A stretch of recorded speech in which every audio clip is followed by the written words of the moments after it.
case has rejected a video shown in the Port Elizabeth High Court, claiming that it was tampered with. The video, recorded during a police sting, shows an alleged conversation between Christopher Panayotu and alleged middleman Luthando Sioni. Panayotu is charged with the abduction and murder of his wife, Jade, in April 2015. An emotional day for the Ings family, as the incriminating sting video was played in court. Panayotu directly incriminates himself in the abduction of his wife. This clip from the video deals with how Panayotu is worried about the police tracing him to middleman Luthando Sioni. So they didn't ask anything about me? No. Or if I'm involved with anything? Yeah, but haven't they asked you? Eh? Haven't they asked you? Yes, they asked me, but now you've been phoning me all day and they're tracing my phone, don't they? Panayotu then hands over money. You just miscall me. Okay, miscall you. Okay. Don't phone me or SMS me. So what's going on, boss? I don't know, bro. Hey, this thing, I didn't see that it's going to be like this. Yeah? How much is this? Plus minus 5. Panayotu also tells Sioni that he was supposed to make it look like a botched robbery. No, because these boys made it big. I told you to let them do it outside the house and take the bags and the rings, and then they didn't take the watch or anything. They just left everything. They just left everything there. You see, so it looks like a hit now. So they are after me, and that's why I can't meet you just like this in front of people, Tando. Okay. Don't phone and don't SMS me. They're watching the SMSs because you said... The reason that you SMSs, you don't reply, and then me at the other side, I'm hiding. And then I know, but you need to give me time. The state is expected to call more witnesses to the stand. Jade Lee Paulser, SABC News, Port Elizabeth. Now, President Jacob Zuma will this morning visit the Garden Route, where devastating fires have wreaked havoc. In Knysna alone, 7 people were killed and more than 400 structures were destroyed. Yesterday, the Western Cape government released 75 million rands to assist in disaster relief efforts. Both towns have now officially been declared disaster areas by the Western Cape Provincial Government. The decision topped the agenda at the Cabinet meeting. Although there's no estimate to damages as yet, it could run into hundreds of millions. The provincial government is taking the lead in getting both towns' economies and infrastructure back on track. National government has also promised to play its part. We have to determine to what extent is the province able to assist the affected municipalities, and any identified gap should be then be communicated or should be then be entertained by the national government through our disaster management fund. The delegation paid a visit to the Nerve Centre of Relief Operations. It also sent a heartfelt thank you to the brave firefighters. These young men and women who are so enthusiastic, for them to come and do this great job. We are very proud of them. They are just selfless, and they've shown us that they have been able to assist these municipalities to put down one of the biggest devastating fires in this country. It's actually maybe not quite the biggest, but the most devastating that they put down. Segwi Chetty, SABC News, Knysna in the Southern Cape. Our big story of this morning is the taxi strike that has affected commuters to and fro Johannesburg, Pretoria, Midrand. Now, for more on the latest, we're joined by Griselda Lewis live from the Allendale off-ramp. Griselda, good morning to you. Please, would you give us an update of what's been going on so far? Well, we're just moving from one area at the moment to the march that will be taking place from the Midrand CBD to the offices of the South Africa taxi finance officers.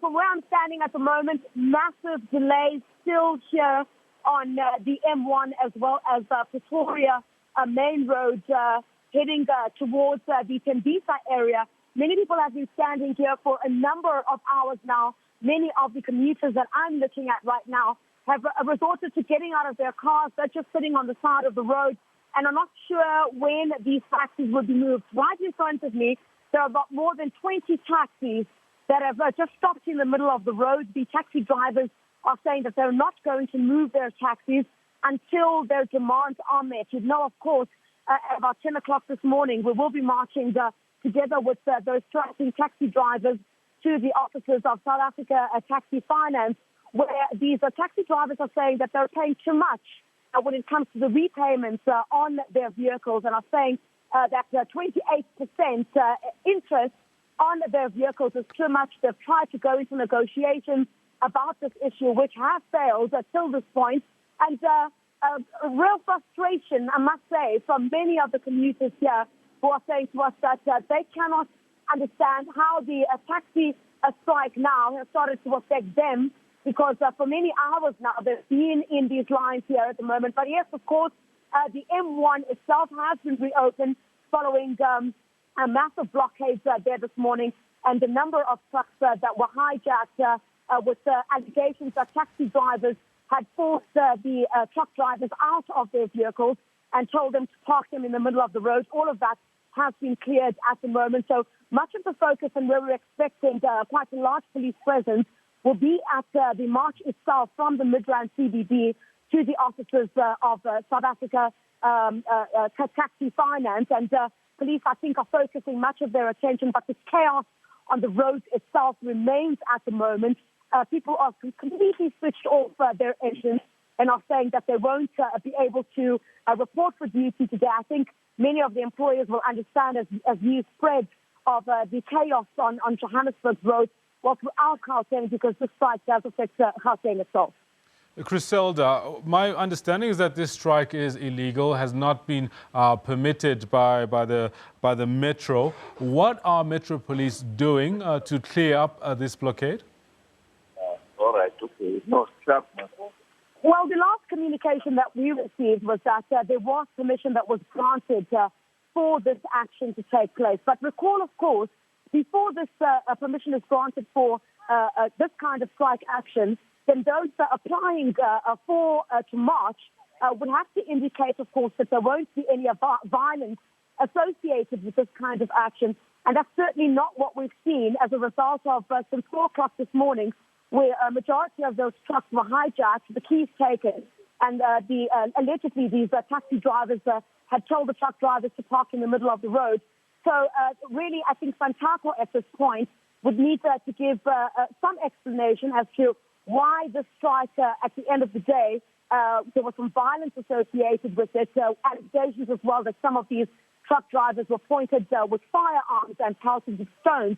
So those are certainly questions that we will get from the top leadership of Santaco. But just earlier on, during our sister program, Morning Live, we did speak to the spokesperson of Santaco, Midday Mali, and he basically denied that any of their members were involved in the intimidation of these truck drivers, saying that they were simply blockading majority of the highways to try and ensure that they get their point across, and are also threatening a national strike if the demands are not met, following, of course, the handing over of that memorandum to the South African finance taxi officers this morning. So, Griselda, before I hand over back to Elvis, a point of clarity. The march itself was permitted. The blockade of the N1 and other major arterial roads for this major economic hub in Gauteng, was permission given for that? Well, certainly not. I think there's no way that the Johannesburg Metro Police Department would okay a march which would involve, such a massive blockading of roads and such obstruction on majority of the highways anywhere in South Africa. But, of course, when that application was made, I would otherwise imagine that Santaco perhaps indicated that it wanted to march from Midrand to the offices of the South Africa Taxi Finance, which is also in Midrand. We didn't anticipate the media as well, that there would be such massive delays and blockading of the highways in and around Johannesburg. So the Johannesburg Metro Police Department certainly would not have granted the permit for them to march had they anticipated that there would be such massive obstruction to traffic as we're seeing at the moment, and too much of the alleged violence that some of the truck drivers are speaking about. Griselda Lewis, thank you so much for bringing us up to speed with what's happening out there on this very important march and blockade of the N1. Now, we have been asking you, how has this taxi strike affected you? And I think, Elvis, it's something that's quite key. I see some of our quite a few of our colleagues have not made it to work so far. 1 or 2 have made it through the blockade, but quite a few have not made it. Very interesting how this affected everybody across the board. Very interesting, Kendall. And of course, lots of people can't get to work this morning because of the taxi strike. As you know, there's almost 15 million people per day that travel in the rest of the country on taxis. And of course, you can see the devastation there today. That's why we're asking the question. We'd like to find out from you, what do you make of all of this and how does it affect you, that taxi strike? Let's take a look at what you have to say in social media. This one from Alex Matapo says, luckily, I'm working late. I just woke up. Next one. This one from Budani says, taxi strike don't affect me much, but ladies should be alert during this time. Kidnappers will likely take advantage. That's now for people that's being picked up along the road there. Lahasa Butler Molo says, taxi protest strike never affected me and I do really support that strike. The taxi industry is a black company. This one from Derek Howell says, how come the taxi bosses are allowed to manipulate the country's roads like this? No wonder we are junk status in this country, says Derek Howells. Malibongwe says, taxi drivers and owners have a tendency of trying to block everyone going to work when they are on strike. Now, this is what you've seen this morning here on the roads of Gauteng. Well, you can keep them coming. We'll read those comments as they come through during the course of the program. Looking now today at the picture of the day, it comes from Warren Weir. And this one just says simply, the exchange of knowledge. Look at that. Hey? 2 of the greatest sprinters ever there on your front screen. Wade van der Kerk and, of course, Usain Bolt, exchanging knowledge with one another. Our comment of the day comes from Ladik, and he says, did you know that you can save 3 lives with 1 blood donation? That's from Ladikomo. Did you know that you can save? Yes, you can save so many people just with 1 blood donation. Look at that, some of those hashtags there associated with the hashtag 14th June. Well, we'll take a short break. We'll be right back after that. And of course, focusing on our theme today, looking at youth empowerment.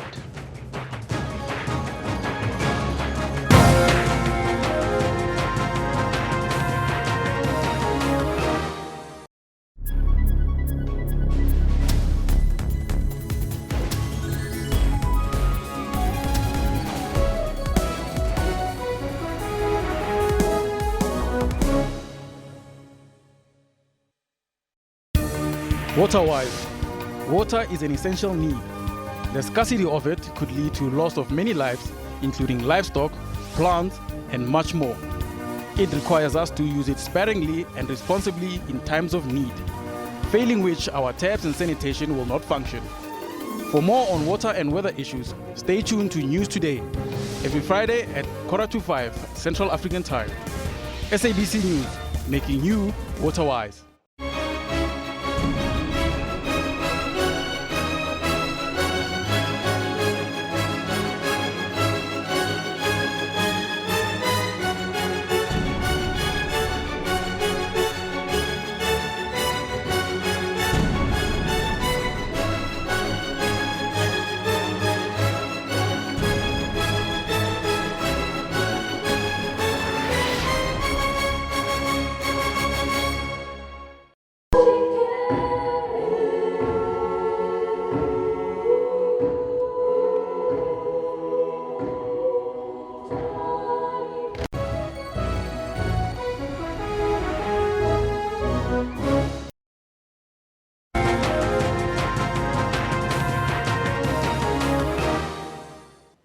Now, welcome back. Before we take a look at what your comments are today at the poll, let's take a look at what a poll is suggesting today. On the poll, we're asking you, what do you think is the biggest challenge facing the youth today?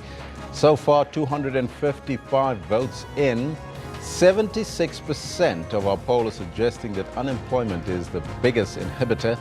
17% says access to education, which is a big one, and only 7% HIV and AIDS, as you can see there. Colin Mabuza says unemployment is real, no internships for graduates.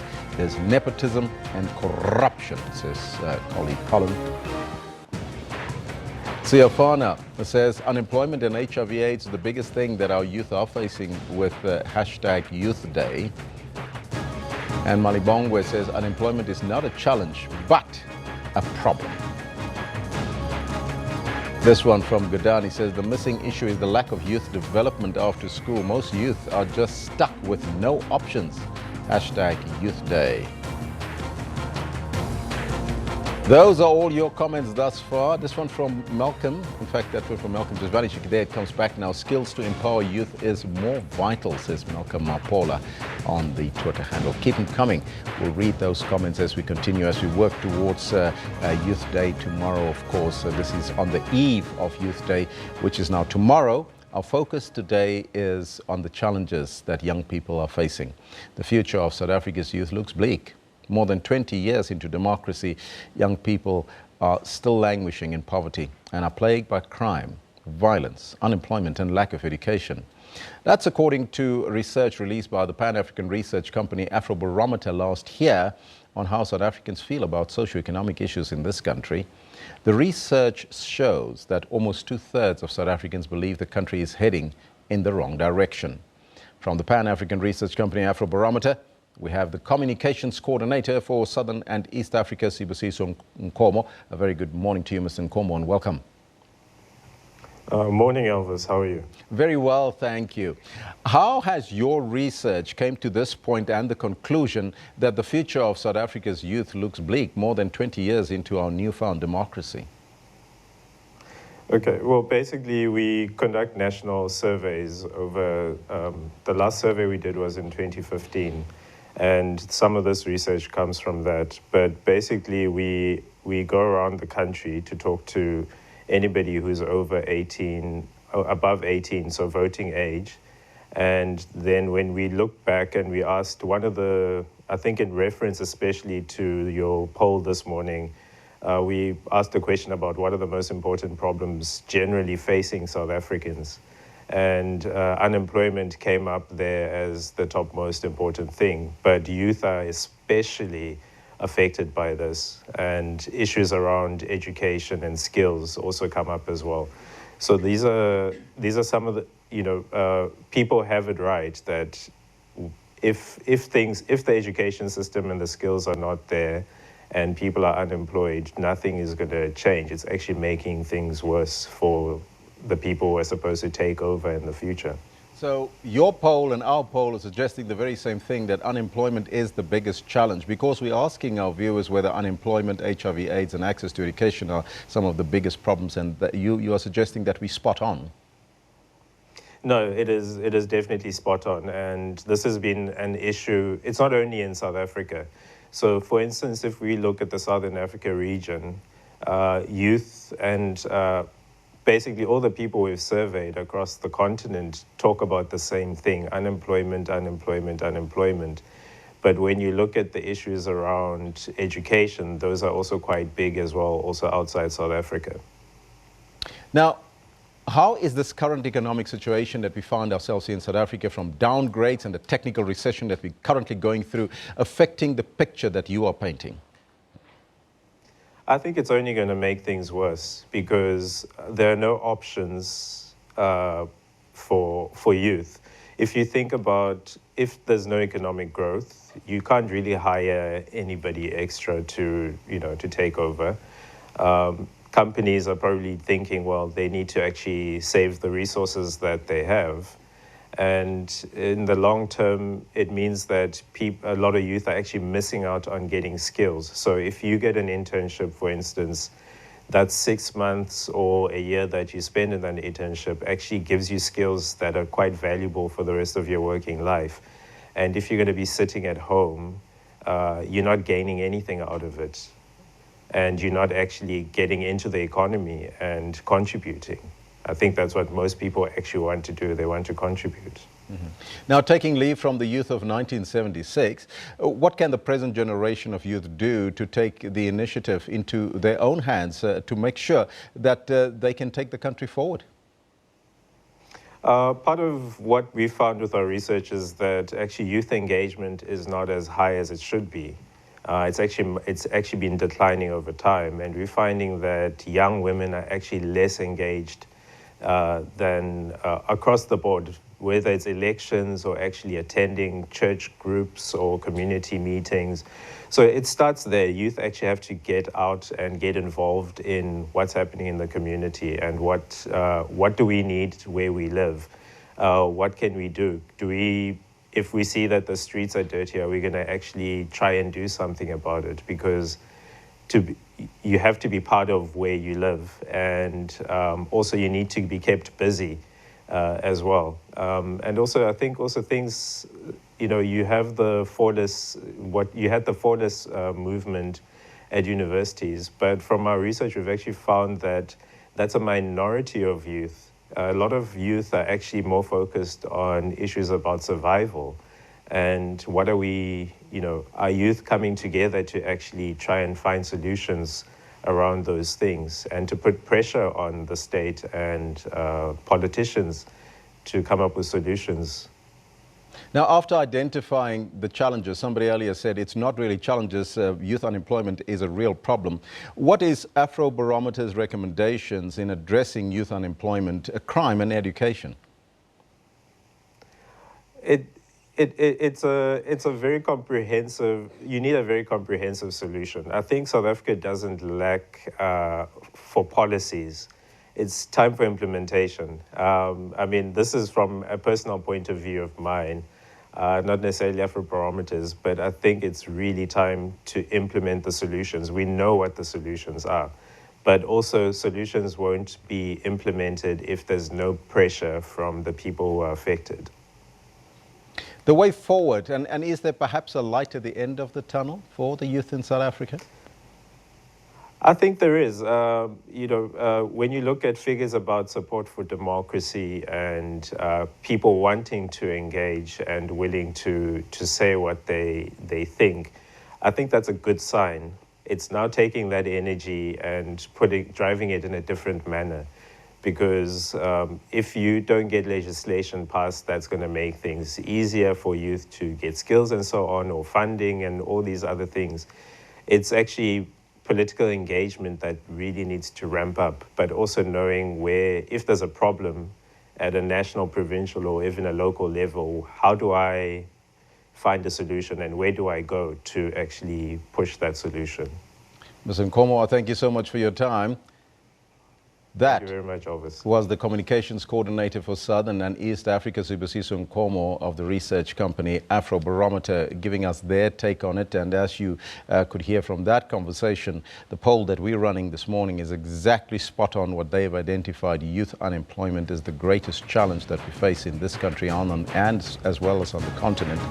255 votes in. 7% are saying that HIV/AIDS is a problem, and 17% access to education is another problem. These are some of your that's your take on the poll that we're running this morning. You can still continue this. Lots of hours left to vote, and you can tweet us as well. Let's now take a look at some of the front pages from the newspapers from around the globe. And we're starting off in Europe. The Times reports that dozens of people were feared dead in one of Britain's worst fire disasters yesterday as an inferno swept through a London tower block that had been the subject of repeated warnings that it was unsafe. Moving to New York, the New York Times says that despite its enmity towards the United States, the North remains sensitive to outside criticism of its human rights record and generally tries to use Americans as bargaining chips. There you have it on the front page there. And finally, in China, the South China Morning Post reports that China's monetary authority has shrugged off the U.S. Federal Reserve's fourth interest rate increase in 2.5 years this week, as the Chinese macroeconomic reality demands a different toolkit and a radically different approach to its previous policies, so says economists. Those are your newspapers from around the globe. Let's now take a look at what's happening on our Facebook page. And if we go there, we see the wife of Lesotho Prime Minister-elect Tom Tabane has been shot dead just ahead of his inauguration on Friday as the PM there. Now, this threatens to throw the Mountain Kingdom into a new turmoil. Then we also see the recent figures by Stats SA have indicated a massive youth unemployment rate. Once again, points to our poll this morning, 76%. More than 5 million young people in the country are reported to be unemployed. with 3.7 million of them actively looking for work. And then finally, the Defence Counsel in the Jade Panayoto murder case, Advocate Terry Price has rejected a video shown in the Port Elizabeth High Court as not being original, calling it fake. Now you can find this and more on our Facebook page. Those are some of the stories that you can find there online, as well as our website at the SABC. We'll take a short break. We'll be right back and continue that discussion on the challenges of youth.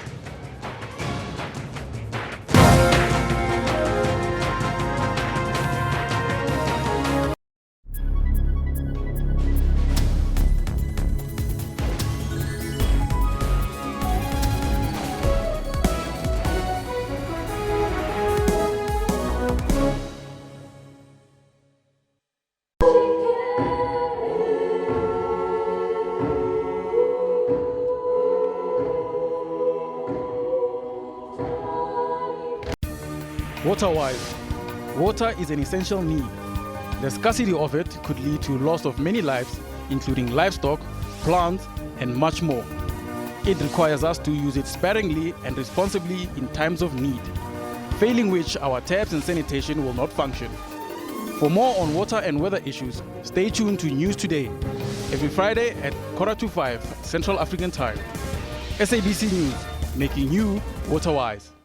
On June 16, 1976, about 10,000 students took to the streets of Soweto to march against being taught in Afrikaans. Nobody expected that this is going to be a big thing, because it was just a students' march. The student was just going to register their concern. Their protest ended with a bloody standoff between them and the police. I didn't think that they were going to be that worse. The least that they could have done, yes, it was to give us a whip. Not shoot bullets and kill us.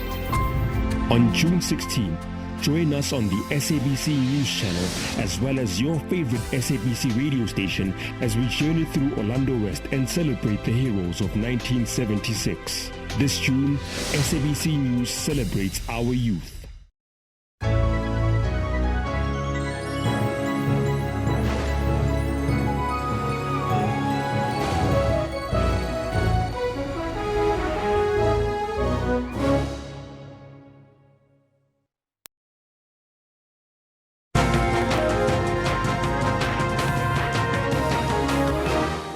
Welcome back. Now, education is one of government's key priorities. The need for the South African education to produce responsible, participatory, as well as reflective citizens that should contribute to the strengthening of the country's democracy and economy cannot be overemphasized. However, the education system in South Africa is faced with many challenges that may be a hindrance to people to become an educated nation, or perhaps a reading nation as well, said the president the other day, the deputy president that is. A proper education system should have the potential to increase the employability or income generating capacity of South Africa's majority poor, thereby enabling them to be employed or be entrepreneurs in their own right and mitigate on the high inequality levels in South Africa. The World Economic Forum ranks the South African education system at 133 out of 142 countries. Now, on the eve of Youth Day, we have invited the spokesperson of the Department of Basic Education, Elijah Mashlanga, to talk to us about South African education system and how we help to produce young people to be equipped to face the future and the challenges that they have. Sir, a very good morning to you. Morning. Thank you so much. Looking at that number, 133 out of 143 countries in terms of where the South African education system is, what's your response to that? Well, the response from the department on that particular survey is that we do not recognize it because it's a perception index which is based on opinions of business leaders who are asked a set of questions to indicate their views on the education system in South Africa. It's not based on empirical research. Therefore, it cannot be trusted because it is not a thorough exercise which involves our learners, our teachers, our officials. So it doesn't really interrogate the functioning of the education system. It's merely an opinion. But their perceptions do matter as well, because these are people who live in the country, they do business here. But when we look at the methodology, we need to also ask a few more questions. But it does suggest that there is a problem. But if we take education into consideration and the high unemployability and unemployment rate in our country, What role does basic education play in that particular field? We have a big role to play because that's where the foundation in education begins. From primary school, we shape the skills of our learners. They get to secondary school, that's where they begin to choose the careers that they want to follow in their lives. Our duty, therefore, is to make sure that we make available a wide choice from which they can then pick whatever it is that they want to do. But that means that we need to expand our offering, and it's something that we are doing now. For a long time, our education system only had the academic stream, and now we are saying we also need to bring the vocational and technical streams to make sure that those that do not want to go to university to obtain a degree, they can also go to FET colleges or go to technical schools or vocational schools where they can learn practical skills that will immediately get them into careers of their choices, like plumbing, upholstery, electrical, and those type of jobs. And we believe that it is those jobs that can easily enable people to either get employment or create their own businesses. What are some of the challenges that you as the department face? We've also have learned that the annual assessment, national assessment that teachers should do and learners should do has been questioned. No, in fact, 2 days ago, we were in the portfolio committee where we were reporting on the progress that we are making as far as remodeling that particular assessment tool is concerned. That one, it was a tool which we put in place in 2010. We applied it for 3 years. It gave us valuable data, which we have since used to repurpose our education system. And we got together with teacher unions and other academics from various higher institutions, and we came up with a new system which we'll be piloting this year. It's an even better tool. It's better than the annual national assessments, and it will give us even more data which we need, because it is able to give us the assessment and level of the performance of our learners and the teachers alike, so that we are able to put in place appropriate measures that will help us to see the improvement that we want. So we are almost at the end of that particular process, and we believe that ANA was a good indicator in terms of the performance of the education system, and the system that we're introducing now is even better than that. So there's actually good news arising out of that particular matter. Now, taking that statement into account, how do you then respond to allegations that South African teachers do not have the basic pedagogy as well as the content knowledge and the competency needed to skill and upskill our children? They do. The majority of them do, but the young ones do not, simply because their training is different in that they go to universities, and universities haven't really done a great job. And they admit to this particular fact that they are not doing a great job of training teachers as far as the pedagogical side is concerned. Content is there, is good. Most of them have master's degrees, they are well qualified, but when it comes to teaching method, they're still struggling, and that affects the entire system. But that's an issue that we are addressing together with the Department of Higher Education and Training, as well as universities themselves, to make sure that we strengthen that particular area.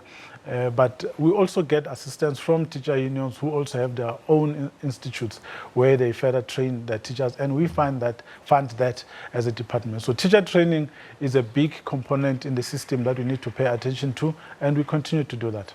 Another allegation is that children are coming out of school without the basics of education, which is the ability to read, to write, and to do arithmetic.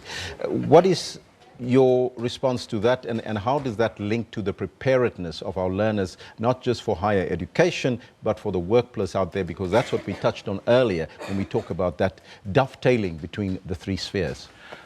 You know, the culture of reading is not big in South Africa. As a nation, we are not reading. Children are not reading to their parents. They are not reading among themselves. Parents are not reading to their children, and parents are not reading among themselves.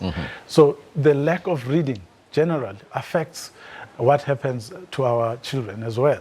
So as a department, in 2015, we launched the Read to Lead project, which is aimed at ensuring that we galvanize and mobilize support among South Africans to make sure that we read, provide library material, make sure that people get into the culture of reading. Because we believe that the ability to read increases your chances of doing well in school, whether as a teacher or learner, until such time that we are able to drop all and read every day as a nation, we will not see the improvements that we want to see. So that means you cannot leave the responsibility to the department only to solve.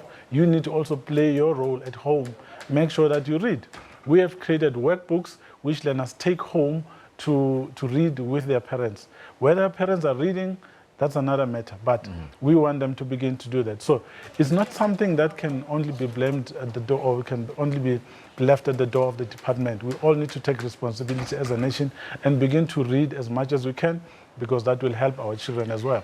Now, that disjuncture that I was talking earlier about between basic hire and business, what are your department doing to address that? Is there cooperation between the three spheres in order to address that? There is. In fact, as part of phasing in the three streams of education, which is vocational, technical, as well as the vocational and technical, it's part of introducing a skills curriculum where people will be able to choose careers, go to FET colleges or go to technical schools to learn those particular careers. And for us to be able to succeed in doing that, we need to work with the private sector. That's why you've seen with the focus school, which was launched in Soweto, SAA was part of that. They brought their aeroplane engine to Soweto. We are also talking to the motor industry, who are also bringing vehicle engines to schools, but also creating programs where our learners will go to the factories where cars are made for them to be able to see. But once they graduate, they must also know where they are going to find employment. So there's a lot that we are doing together with the private sector to try address that particular challenge. Mr. Mhlanga, I was going to ask you about infrastructure and all sorts of other things, but unfortunately we've run out of time, and you're also off the hook, because if you look at our poll, we asked the question, what is the biggest challenge facing the youth? Only 18% says that it's access to education. So that means the Department of Education is doing something good? Yeah, in terms of access, in fact, in this country, we've done well because we're at 99.9%. People are able to come to our schools. If you look at the numbers of matriculants last year, it was 820,000, which means a lot of them are able to reach grade 12 and pass. So that's where we got to leave it for now, unfortunately. Thank you so much for joining us here in studio. Thank you. Now, there you have it. That was the spokesperson of the Department of Basic Education, Elijah Mhlanga. So what's your thoughts on it? There's the poll. You've seen the suggestions on the poll that access to education is not that bad, but unemployment, youth unemployment, is the biggest problem facing our country today. Let's take a look at what you have to say. Angwani Ndo says unemployment, which results in crime, poverty, alcohol and drug abuse. That is the problem that we need to address. Peter Mofokeng says, unemployment is the problem. Young people must be trained and channeled to run businesses from colleges and universities. Now that's what we're talking about earlier when we talk about that transition, that disjuncture currently. But Mr. Mhlanga did address that issue, and they're busy with that. If you've seen, there's a third stream. Instead of just focusing on academic knowledge, there's also the technical colleges which can assist with the National Development Plan. I Am Sabu says, unemployment, which results from a lack of economic planning by government, entrepreneurship, which is the solution, is ignored through red tape. Now that's a very, very topical issue. It's one of my favorites. This one from Colin Mabuza says, unemployment is real. There's no internships for graduates. Nepotism and corruption is the issue there, says Colin Mabuza. Siafana says unemployment and HIV/AIDS is the biggest thing that our youth are facing with. Now you've seen that HIV/AIDS is the least worry on the youth. If you look at the poll, only 7% thus far. These are some of your comments. Please keep them coming. We'll read them as we continue today, and you don't want to miss a thing. After 10 o'clock we continue this discussion, but right now we'll take the weather with Aziz telling me that there is no clouds over the SABC. Let's take a look.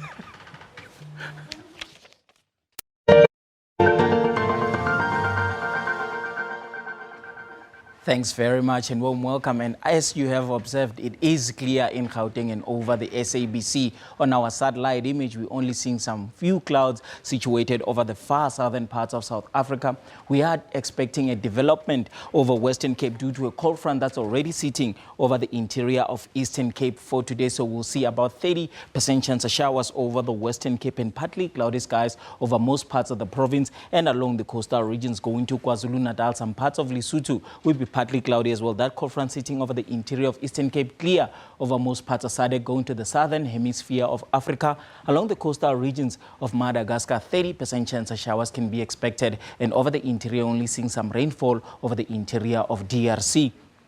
Again, tomorrow it will be clear over most parts of southern hemisphere. Over South Africa, 30% chance of showers expected over Western Cape due to another cold front making its way. And over the eastern interior of Limpopo, some drizzle can be expected in the morning over those regions. Otherwise, partly cloudy skies over Mozambique, Malawi, Tanzania, going to Kenya and Somalia. DRC, we are expecting isolated showers from the interior going to the northern parts. Tomorrow's temperatures, but let's start with today's. Pretoria at 25 degrees and Polokwane, Bloemfontein at 21, 17 for the if you are in Cape Town, do expect a maximum of 16 degrees.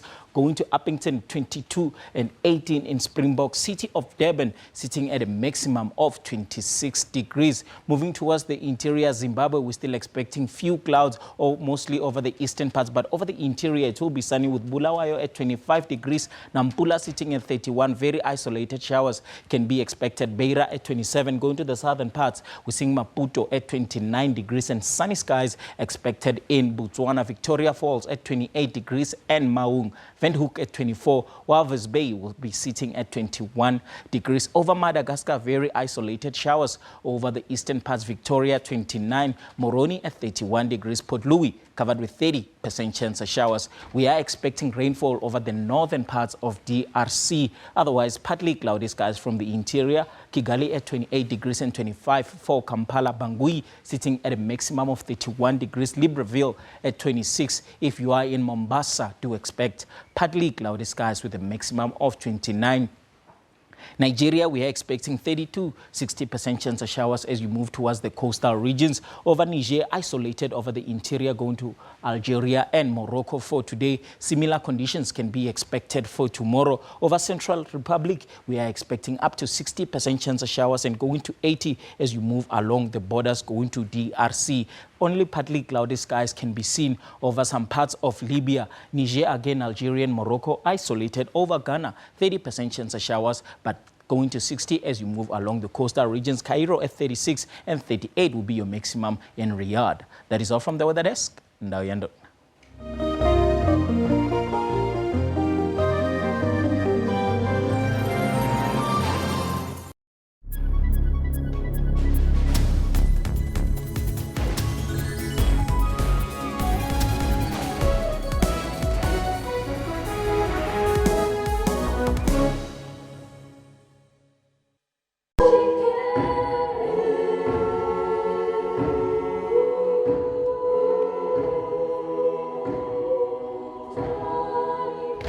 On June 16, 1976, about 10,000 students took to the streets of Soweto to march against being taught in Afrikaans. Nobody expected that this is going to be a big thing because it was just a students' march. The student was just going to register their concern. Their protest ended with a bloody standoff between them and the police. I didn't think that they were going to be that worse. The least that they could have done, yes, it was to give us a whip. Not shoot bullets and kill us. On June 16, join us on the SABC News channel as well as your favorite SABC radio station as we journey through Orlando West and celebrate the heroes of 1976. This June, SABC News celebrates our youth. Phones, cloud systems and robots have taken over a lot of what used to be done manually. Our accounting system is actually based on the cloud. Google nowadays can tell you where you parked your car. And Africa's entrepreneurs are using technology to create. With Pocket Masipala, you can basically do all the services that you would do at the municipality physically by going there, but you can now do them on a mobile app. Join me, Spumelele Zondi, on Sundays at 9 p.m. on SABC News.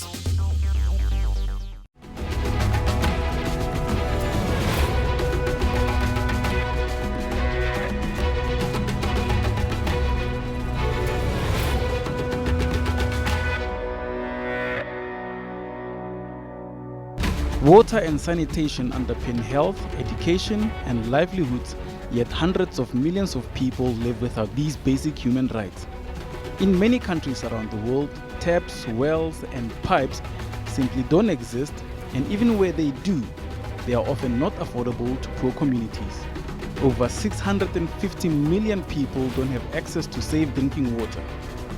This is roughly 1 in 10 people of the world population. As you may have guessed, These are people living in developing countries. Even more shocking is that 2.3 billion people don't have access to adequate bathroom facilities. That translates to roughly 1 in 3 of the world's population. The consequences from this lack of proper sanitation leads to water pollution, increased vulnerability to diseases, and children missing numerous crucial schooling hours, amongst others. In many countries, children of schooling age spend countless hours walking unsafe routes to collect drinking water. And in most cases, the water is not even safe. About 860 children die every day from diarrhea caused by drinking unsafe, polluted water. SABC News, making you water-wise. Water-wise. Water is an essential need. The scarcity of it could lead to loss of many lives, including livestock, plants, and much more. It requires us to use it sparingly and responsibly in times of need, failing which our taps and sanitation will not function. For more on water and weather issues, stay tuned to News Today, every Friday at 4:45 Central African Time. SABC News, making you water-wise. As a transgender activist, do you feel welcome? Are you free here in South Africa? In South Africa, we think that 1994 just took an eraser and erased a lot of the issues of apartheid. What is the difference between you and me?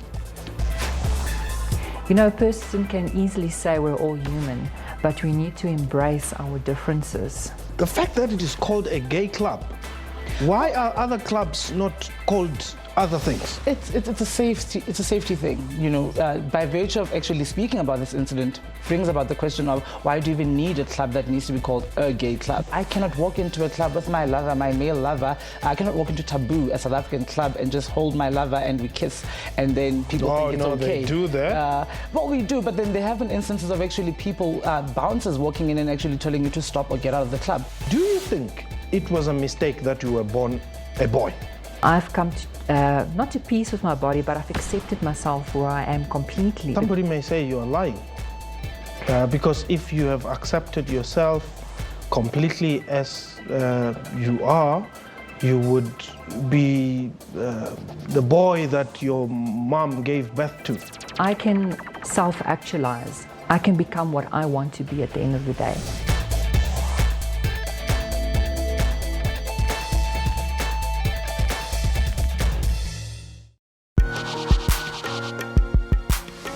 If we can join our hands together against the ills of our society, we can build a better nation. One youth, one South Africa.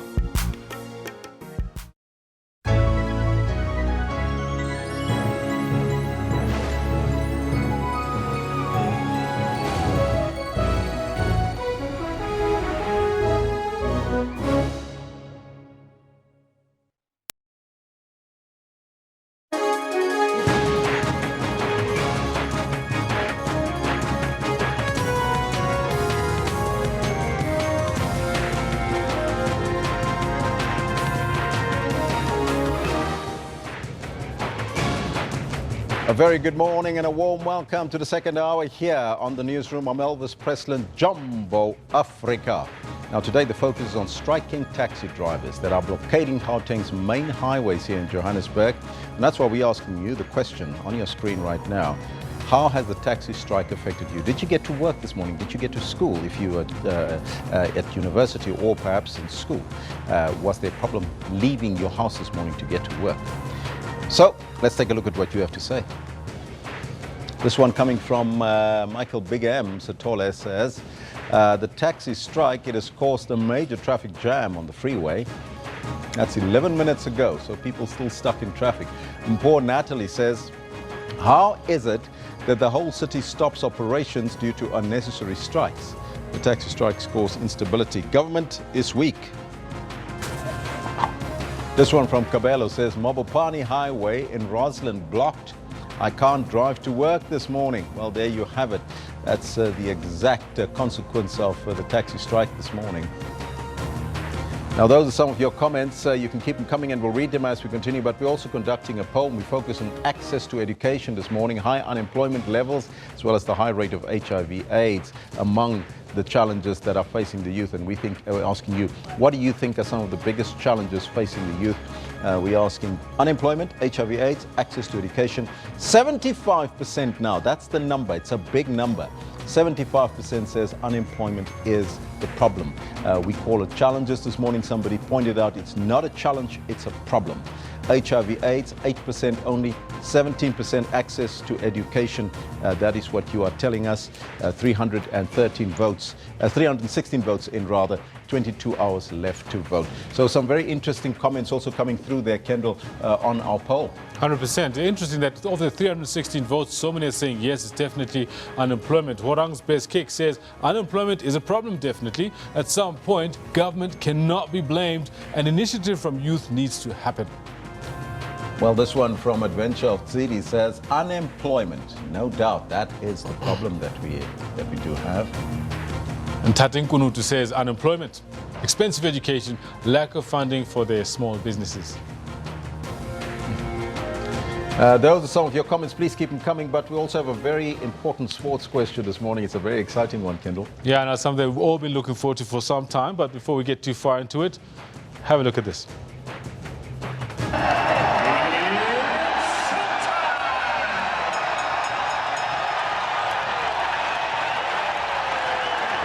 Get ready to rumble!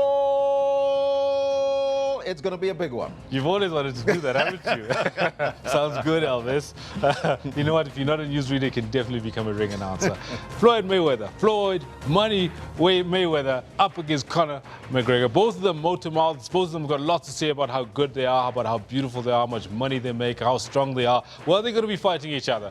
Both of them are going to be fighting on the 26th of August, Elvis. It should be something a lot of people have been looking forward to. And we're asking you the question, do you think it's going to be a fair fight?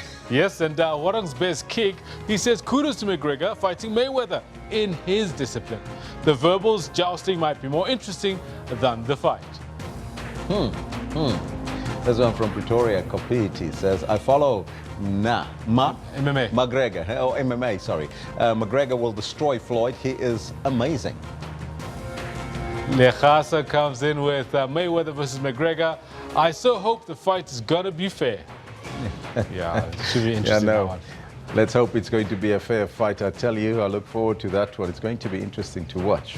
These are some of your comments. Please keep them coming. But right now, it's time to take a look at your news headlines.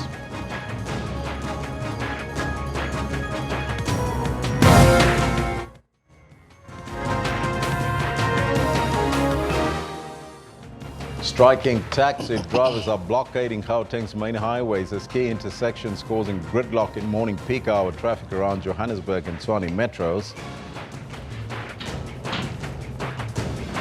President Jacob Zuma will this morning visit the Garden Route where devastating fires have wreaked havoc.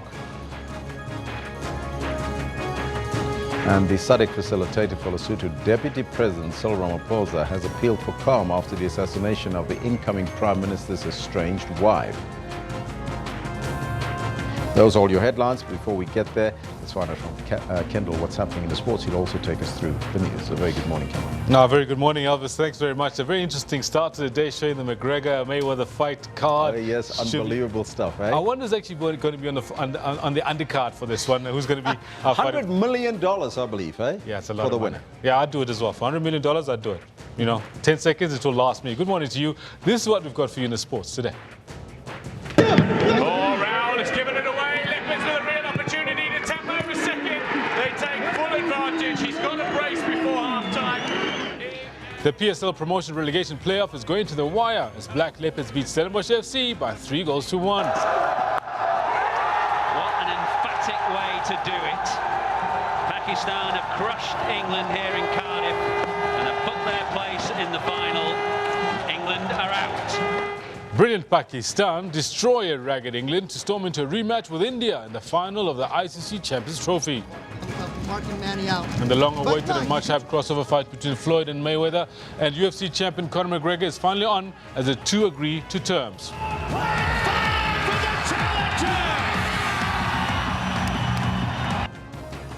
All this and more we've got for you later on in the Sports Bulletin. Right now we've got live visuals of President Jacob Zuma visiting Knysna. You will remember Knysna and that whole area has been ravaged by fires, high winds and lots of homes destroyed and unfortunately, tragically, some deaths.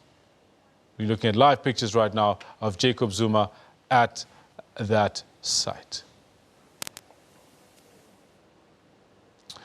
Right, now we'll try and stay abreast of what the president is doing there and be trying to cross through to that. Now, meantime, parents are being advised to keep school children home and workers are urged to delay their journeys as the taxi strike causes mayhem on highways all over Gauteng.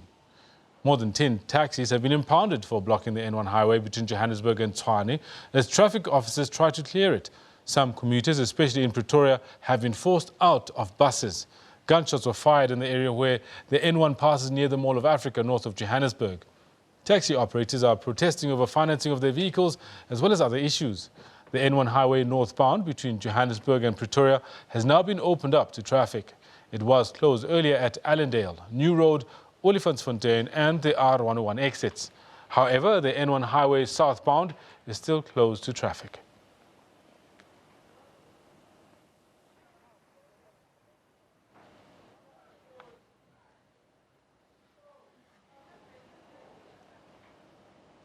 Now, for more on the taxi strike story, on the line we're joined by Bafana Makgakula, Santaco Strategic Manager. Mr. Makgakula, good morning and thanks very much for joining us. Could you tell us, so what are you actually protesting for? Because you started with this kind of protest in Durban last month. Good morning. Today, like we mentioned in Durban, that we have a financial institution called the South African Taxi Finance, which charges our members up to 28.5% in interest rate. We're looking at this business that is dying or being killed by such institutions. As you say, last week we were in Durban fighting the price of the capital price of the Kumbi. This time we're fighting the rate that is charged on the interest by this financial institution. Yeah, we hope the strike is a success. We've got approximately 10,000 vehicles that have joined us from all over Gauteng and other provinces. Well, today's your protest is based in Midrand, Mr. Makgakula. Who are you? Can you tell us who are you protesting against there in Midrand? The African Taxi.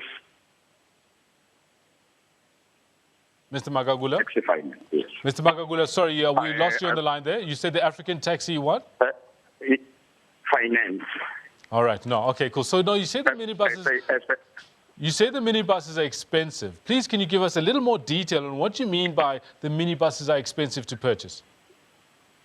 Look, I do not want to combine the two, the previous strike, which was based on Toyota, and the today's strike. The today's strike is based on the interest rate charged when financing these vehicles, which goes up to 28.5% by this company, which is based here in Midrand. All right. That's the purpose of the strike today. Okay, cool. Now, you've made that very, very clear. Now, thanks very much for that. Now, according to your observation, who is actually basically causing all these challenges for you? Well, we believe that both the financial institutions and government, because influence the interest rates. We know they are aware, they control, there are acts that control, like your NCA, whatever you call it, in terms of us being financed.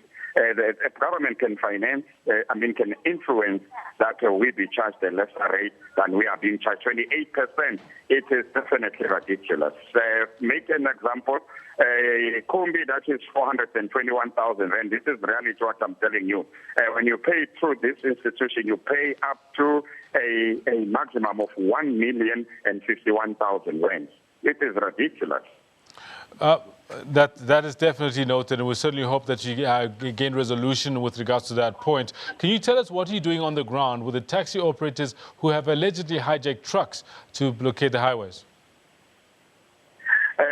Look, our driver is not the truck. We want the police to investigate. We think there were intruders in this, where trucks are now involved, because we don't encourage. If it's any driver, he didn't do what he is supposed to have done. Now drivers are driving combis and they are in their combis. What happened? What we heard and what we saw, trucks blocking the roads. We still want that to be investigated. Who exactly did that? Mr. Magagula, what now? What is your next move for this strike? Look, our next move is that if our voice is not heard, we are now going to do the same thing nationally on the same day. We are going to do it all over the country if our voice is not heard after this. We believe we are also part of the community, part of the citizen of this country, and when we run business, we are assisting government in terms of creating employment. Therefore, government needs to take care of us as well. We need that respect as well as other businesses in South Africa. If we're not heard, we definitely gonna go all over. I think we've shown it in KZN, we are showing it in Gauteng. We will also show it, but our next step is to do it same way as we did it today, all over the country on the same day. We will not mention the day at this point in time. Mr. Magagulu, before I let you go, what would you say is a fair interest rate? The fair interest rate, for instance, when you go purchase your BMW at 1 million rand, you get an interest rate of maybe 12%. Maybe 11%. Fair interest rate at least 13-14%, not more than that. That's what we're looking for. Reasonably, very reasonable will be at least 11.5%. But we wouldn't mind if at least we say 14%. That's at least expensive, but at least it's affordable. Thank you very much for that, Mr. Magagula. Appreciate you giving us this time, and we certainly hope that the issue gets resolved. That was Bafana Magagula Santako, strategic manager, saying if they don't get close to 13-14% as interest rates on their refinancing of their taxis, they'll strike nationally. Moving on to other stories, the Department of Education has meanwhile urged parents to keep children at home for their own safety due to the taxi strike this morning. All of us, I think, were caught off guard by the situation and we were inundated by calls by panicking parents to say that they can't take their children to school. We had to assess the situation, influenced by one thing, to put the safety of our children first, because in some areas there were shootings and in some areas the roads were completely blocked, and we don't want our children to go through those blockages and risk their lives. So that is why we are urging all our schools, please cooperate with parents.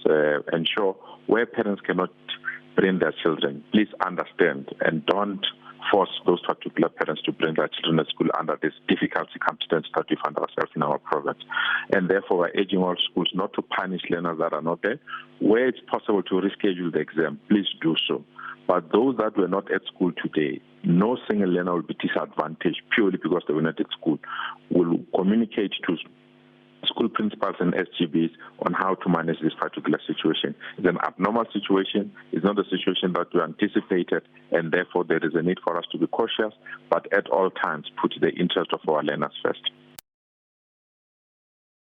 Mobile go slow. That's what the taxi drivers are doing this morning. So it is a shifting process, if you like, but it's not many highways untouched and unaffected. The R24 has been pretty good this morning between the airport and Pretoria. Between the airport and Galulis. The R24, importantly, if you need flight connections, okay. But every other highway, including the Mike one now going up through Sandton, has been affected by this taxi go slow. The taxi drivers are supposed to be meeting in Midrand at the SA Taxi Financing Office from 10 o'clock. So hopefully that's where they're sort of going. And from 10 o'clock there might be a bit of opening on the roads, but time will tell. We'll watch that. I just just want to show you on our interactive traffic screen exactly what we're seeing. Now, this is the N1 South at Midrand at Allendale. So early this morning, very early hours, taxi drivers commandeered those trucks, parked them across the N1 South, and then they left with the keys. So there's a big battle to remove those trucks. Similar sort of story up on the N1 South at Old Joburg Road. So the N1 coming out of Pretoria to Joburg is remaining closed with very heavy traffic through Midrand. Also, if you're going between Pretoria and the airport, we've now got the taxis protesting on the R21 route around sort of Olifants and St George's Hotel. So you can see the red lines there coming out of Pretoria, heading up through Tembisa. It is literally standstill traffic. So, you know, if you need flights, you're going to have to make a plan to give yourself plenty of time to get to the airport. And this is a scene on the N1. This is from Soweto going through to Rivonia, going up to Buccleuch. This is the N1. You can just see all the taxis there have just stopped on the highway, everyone else out of their cars. So wherever you're driving around the Gauteng highway and byway network this morning, make sure you give yourself plenty of time. If it's not essential to travel, probably aim to go about 12 lunchtime. And those are the big stories coming out at you this morning. We'll now hand over to Elvis, who's going to take us further. And I think, Elvis, just a little bit in terms of like what's happening with our commuters and all of our colleagues and stuff out on the roads. Once again, not everybody has arrived today. Not everybody is here, Kendall, and you can see that, of course, in the numbers. People are tweeting us, telling us that they're stuck in traffic now, 11 minutes ago. Wow. So it's a problem, really, in South Africa. And, of course, you heard that the taxi drivers want a reduced rate in relation to what they repay. There's someone I'm expecting to come in from the airport for an 11:30 interview. I'm hoping that they make it through whatever blockades might exist. Well, I hope so too, my friend. Well, that's what we have for you today. But before we take a look at the comments, let's take a look at the poll, at what the poll is suggesting today. And the question that we ask you there, what do you think is the biggest challenge facing the youth today? Now, so far, 337 votes are in. 76% of you in South Africa and the continent of Africa are saying to us that unemployment is the biggest challenge that we have. 7% only says HIV, and we're going to talk to HIV in a short while. 17% speaks to access to education is a problem. We'll also read some of your comments. Bonga says unemployment and not getting proper job. That is the biggest problem. This one from Ntateng says unemployment, expensive education and a lack of funding for their small business. That is a problem, says Ntateng. And Tsepo says unemployment is very high in this country. Yes, the biggest in the youth sector. That is where the unemployment problem is. And of course, we need more entrepreneurs and new businesses in this country to make that work for us. Now, according to the Joint United Nations program on HIV/AIDS, despite the progress made in HIV/AIDS response, young people, especially young women and girls, continue to be overly affected by that virus. Globally, 15% of women living with HIV are aged 15 to 24. And listen to this. 80% of that number live here in sub-Saharan Africa. Now, that's according to the National Department of Health. More than 200 women, that's young women between the ages of 15 and 24, become infected with HIV every week. That's every week, 200 young women being affected with HIV in South Africa. A further study shows that between 60 and 70,000 teenagers below the age of 18 deliver babies in the public health sector every year. Joining us now in our Durban studios is the Country Director, Higher Education and Training for HIV Program, Dr. Ramnik Aluwalia. A very good morning to you, Doctor, and welcome. Good morning, sir. Thank you very much. Now, Doctor, when I quote those numbers, it sounds absolutely shocking. 200 young women being infected every week in this country. Why are the numbers so high, especially in relation to young women? In fact, it's not 200, it's 2,000 young women getting infected every week in South Africa. Oh my goodness, that's even more. You're absolutely right. Yeah, absolutely. It's about 2,000 young women get infected HIV between the age of 15 to 24 in South Africa every week, which is quite alarming, and that's worrying us as a nation at this moment.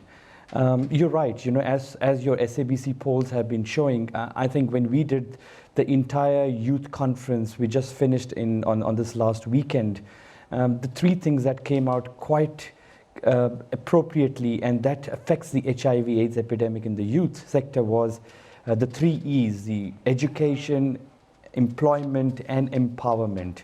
You know, all the 3 factors, if we are not going to be concentrating towards, it's going to, those are the factors that are causing the HIV/AIDS epidemic in the young people in very high numbers.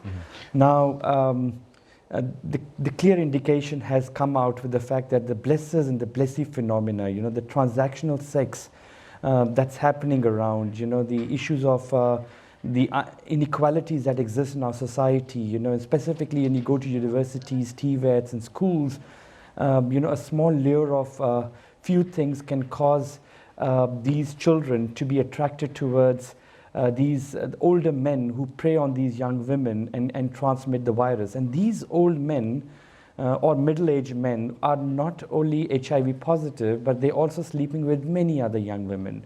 So at the same time, they're transmitting this virus across to many other young women, causing HIV/AIDS among the young people. So the blessee phenomena, the issue of about transactional sex, the issue of this sugar daddies, the issue of these older men preying on these young girls is definitely one of the biggest driver for HIV/AIDS among our young women. Now, and of course, those contributing factors of unemployment, education, and of course, lack of access of education, yeah. Now, those 3 E's are very important, Doctor, because we focus on them as well here on the program this morning. But are there enough programs in schools? Because if it's young women between the ages of 15 and 24, are there programs in school that teach these people about HIV and AIDS?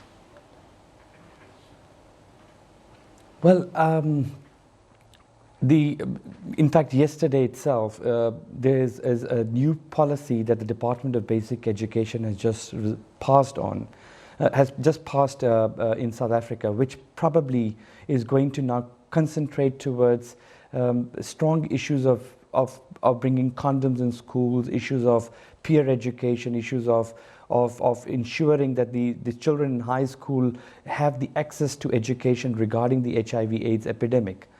But I can confirm you, as part of my job from universities and TVET colleges, as soon as they enter in TVET colleges, you get 15 years and above entering the TVET colleges. Now, 15 to 24 is a very young, sensitive age. You're adolescent, you are late teens, you are early youth, and that's the time you need to have the peer education programs. It's quite proven that peer-to-peer works, you know. Just to give you an example, Ladysmith, we took 10 young girls, you know, we were putting those subdermal implants for contraception. Yes. But the girls were removing those implants because we were not educating the young girl that this is a contraception, it has side effects. Everybody thought this is something you take, you won't get pregnancy. But now we started educating 10 educated young girls from TVET colleges. And within 1 month, we got 196 young girls taking the implants. That's the power of education. That's the power of an educated young South African. So yes, you're totally right. Program in schools, program in universities, program in colleges, and program in communities, which is peer-led, where youth speaks to the youth, and have screening and testing programs being brought in access to the youth, because youth do not like to go to the clinics. The aim is if we get the clinics to the youth, and we have a peer-to-peer model of testing, we get mass number of people knowing their status, people getting on ARVs if they're positive, people who are negative, understanding that they are negative, then they need to remain negative. So the peer education, the education element remains the center focus when we have to fight the HIV/AIDS battle. Doctor, just briefly, because we're running out of time, we need to go to another breaking story. What do we do from here in order to educate, to employ, and to empower these young women, and of course young men, and what does it mean for them? Absolutely. I think just this weekend, we had about close to 5,000 young people speaking directly to the policymakers, right from government to every sphere. Thanks to the media who took it out to every household. There has to be a role of a parent and a guardian for the youth, and there has to be a role of the government. Where the parent and guardian role finishes, the government has to pick it up. We have to provide access to education to our young people. We have to see how we bring the tertiary education system quite inappropriate for our children so that they can get jobs and they are into the skill market. If we have more skills in South Africa, there will be investments from overseas inside South Africa. There will be more job creations. So we need to look into education element. Government needs to create jobs. There is no way in an economic turmoil which we are experiencing without having jobs that youth will be empowered. And other things are we need to concentrate on issues like how do we bring easy access to health to every of our youth, easy access to testing, destigmatizing the disease of HIV, TB and STIs, and looking after our youth holistically and comprehensively. So the role of a parent guardian, the role of a government, role of a civil society and everything together and working in not in isolation but working in together will only result in the betterment of our youth in South Africa. Dr. Ahluwalia, thank you so much for your time and joining us in our Durban studios. Well, there you have it. That was the Country Director, Higher Education and Training HIV/AIDS Program, Dr. Romnik Ahluwalia, talking to us about this predicament that our youth is faced with, HIV and AIDS, unemployment and education. For the latest on the taxi strike, we cross now live to our reporter Griselda Lewis, who is in Allendale in Midrand. Very good morning to you, Griselda. We understand there are some shots being fired. What's going on? Well, Elvis, we do have some breaking news for this hour. We do understand now that taxi bosses have decided to call off the strike action for now. We do understand that the taxi bosses have been called to a meeting at Empress Palace with those that they are aggrieved with, including the South African taxi finance. We understand those talks are going to get underway any minute now. And we did understand that there were some shots that were fired around this area a bit earlier, but we are struggling to get confirmation of that. But as the situation stands, we do know that some of the taxis are still blockading some of the roads around Allendale, as well as near the Mall of Africa. For anyone who's familiar with that road, is near the M1. And basically, taxi drivers are saying that they're not going to stop until their grievances are met. You would know that one of the major concerns is the 28% interest that they have to pay on their taxis. They're saying they simply cannot afford that, saying that their taxis are being blacklisted as a result of the challenges that they're experiencing in the taxi industry. But breaking news at this hour is that taxi bosses are now telling me that the strike action has been called off for now. Let's chat now to BJ Mkonza, who is the chairperson of Santaco in Gauteng. Mr. Mkonza, thank you very much for your time. Confirmation, first of all, the strike has been called off for now. Yes, ma'am. The strike has been called off for now, pending the communication that we have with companies that we were targeting around Midrand that we do business with. So we are converging at Empress Palace at around Captain Park at the airport. So we'll be starting our negotiations as of now. So as these negotiations take place, does this now mean that all the taxis that are blockading the roads as we speak will be told to disperse? I'm busy removing them from all these intersections. As I go along, I'm just gathering them. If you see when you arrive here, I've also cleared about 4 major intersections around Midrand, and I'm going along to make sure that I remove all these drivers so that we converge at the meeting at Empress Palace. Mr. Mkonza, do you think this was the right way to go about the strike? You know, there was massive inconvenience this morning. We saw taxi drivers blockading the roads, and schooling has been cancelled today in Gauteng. The Gautrain itself has been disrupted as well, and many people are still stuck on the highways as we speak. There are massive backlogs. Well, I think now we feel that this is the only way, because if you can remember very well, 2 weeks back we're in Durban at Toyota Manufacturing. We have been trying to communicate with these companies. These companies, they're making a fortune out of us. They're ripping us off. And when we try to communicate with them, when we email them, they just ignore our communications. Now we feel that enough is enough. This is the only way that we have to now force this change. And really, because all these companies, banks, insurances, they're really ripping us off. There were massive concerns this morning as well about acts of intimidation as well as violence. When we started reporting this morning, there were a number of truck drivers who had stopped on the side of the road. A number of trucks were blocking the main highways. The allegation is that there were some taxi drivers who came with taxis, some pointed firearms, those are the allegations, pelted these truck drivers with stones. Are these your members? No, really, I won't agree with that one, because as you see, our march went so peacefully, and our members are not carrying weapons. As you see here, everyone is not carrying, even myself, I'm not carrying weapon. We staged a very peaceful march. Even now, the law enforcement, when we're gathering our members and communicate with them, we are in a peaceful moment. Nobody is angry for each other. So we definitely, those are not our members of Santaco. Where to from now? These negotiations, of course, then will continue. But, let me just go back to this previous point of, these truck drivers also saying that these were a number of people in taxis. How do you then distance yourself from what has taken place? No, definitely there's nothing that has been confirmed with us that there's people that have been harassed, people that have been assaulted. So as I'm clearing this road, these intersections, I haven't received any single complaint or any law enforcement say there is a case open or whatever. But so far, we'll see as time goes on if there's anything coming. But so far, our march was peacefully and everything was fine. Are you hoping that the negotiations at least would be successful? Because a bit earlier on when I was speaking to the spokesperson, he did indicate, of course, that negotiations will continue if your demands are not met. You say you've been engaging with the stakeholders that you are aggrieved with for a very long time and nothing has happened. Should you not get any joy from the negotiations today that start right now, what then next for the taxi industry?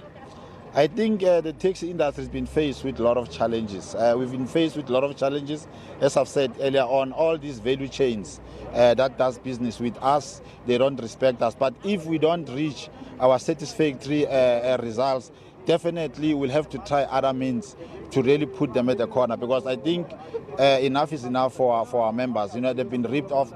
If you can see, everyone who wants to sell something will go to the taxi industry, banks and shops and spare shops. Everyone will inflate their prices. When they come to taxable, they will triple their prices. And really, we felt that enough is enough now. Definitely, we'll have to fight for ourselves.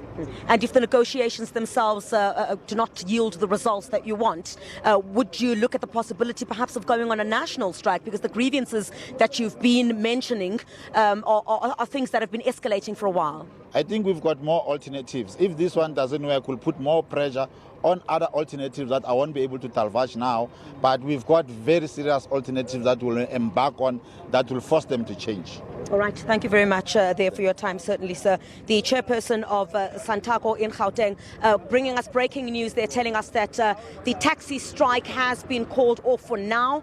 They have been called to a meeting. The taxi bosses have been called to a meeting at Empress Palace in Kempton Park to discuss their grievances, sit around the table. So what they're essentially saying at this point is that all the taxis that continue to blockade the roads at this time will be told to disperse.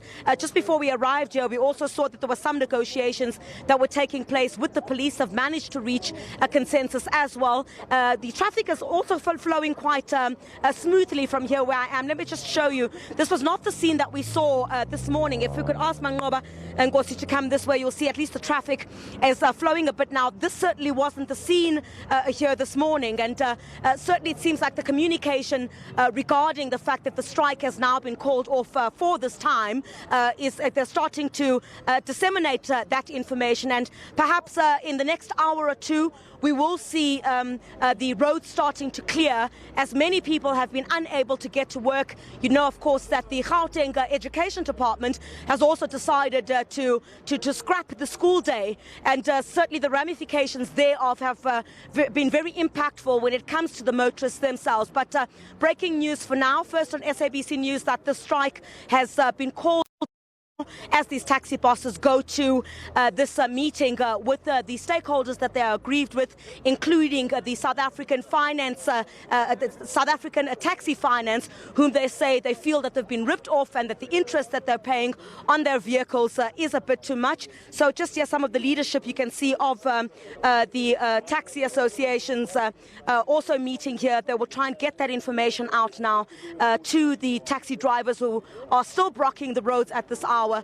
To remove the taxis off the road, and then perhaps there will be some kind of normality that will then return to the streets of Johannesburg. But we'll certainly bring you a whole lot more. I think what will be very interesting to see at this time is what those negotiations will then yield, and whether the umbrella body Santaco itself will decide at a later stage, if those negotiations themselves are not successful, whether they'll decide to embark on a national strike. But they're saying they're going to exhaust every option at this point to try and ensure that their demands are met at this time. But officially now, the taxi strike that caused so much chaos this morning on the roads in Gauteng has been called off for now. For that update, and that, of course, the breaking news. If you watched 404, you've seen it right now, right here on your screen. That taxi strike has been called off. That's our reporter, Griselda Lewis, coming to us live from Midrand. Let's move on to another interesting story now this morning. Very interesting, but very worrying. SADC facilitator for Lesotho, the Deputy President, Cyril Ramaphosa, has appealed for calm. That's after the murder of the incoming Prime Minister's estranged wife. Lipolelo Tabani, the wife of the Prime Minister-elect Tom Tabani, was shot dead last night. They were embroiled in a bitter divorce battle in which she demanded, when he was Premier in 2012 to 15, that she be recognized as the First Lady. Details around the death of Lipolelo Tabani are still sketchy. A member of the family has confirmed the killing but declined to divulge further details until the family meets this morning. Now we're going to try and get hold of our reporter in Lesotho to give us an update on that story, to tell us what's the latest there. But right now, let's take a quick break and we'll return after that.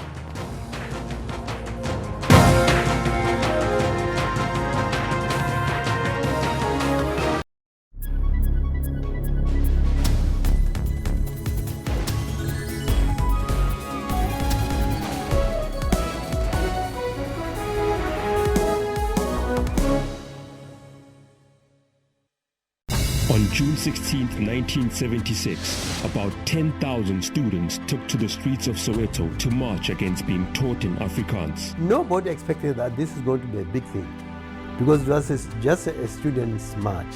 The student was just going to register their concern. Their protest ended with a bloody standoff between them and the police. I didn't think that they were going to be that worse. The least that they could have done, yes, it was to give us a whip. Not shoot bullets and kill us. On June 16, join us on the SABC News channel as well as your favorite SABC radio station as we journey through Orlando West and celebrate the heroes of 1976. This June, SABC News celebrates our youth.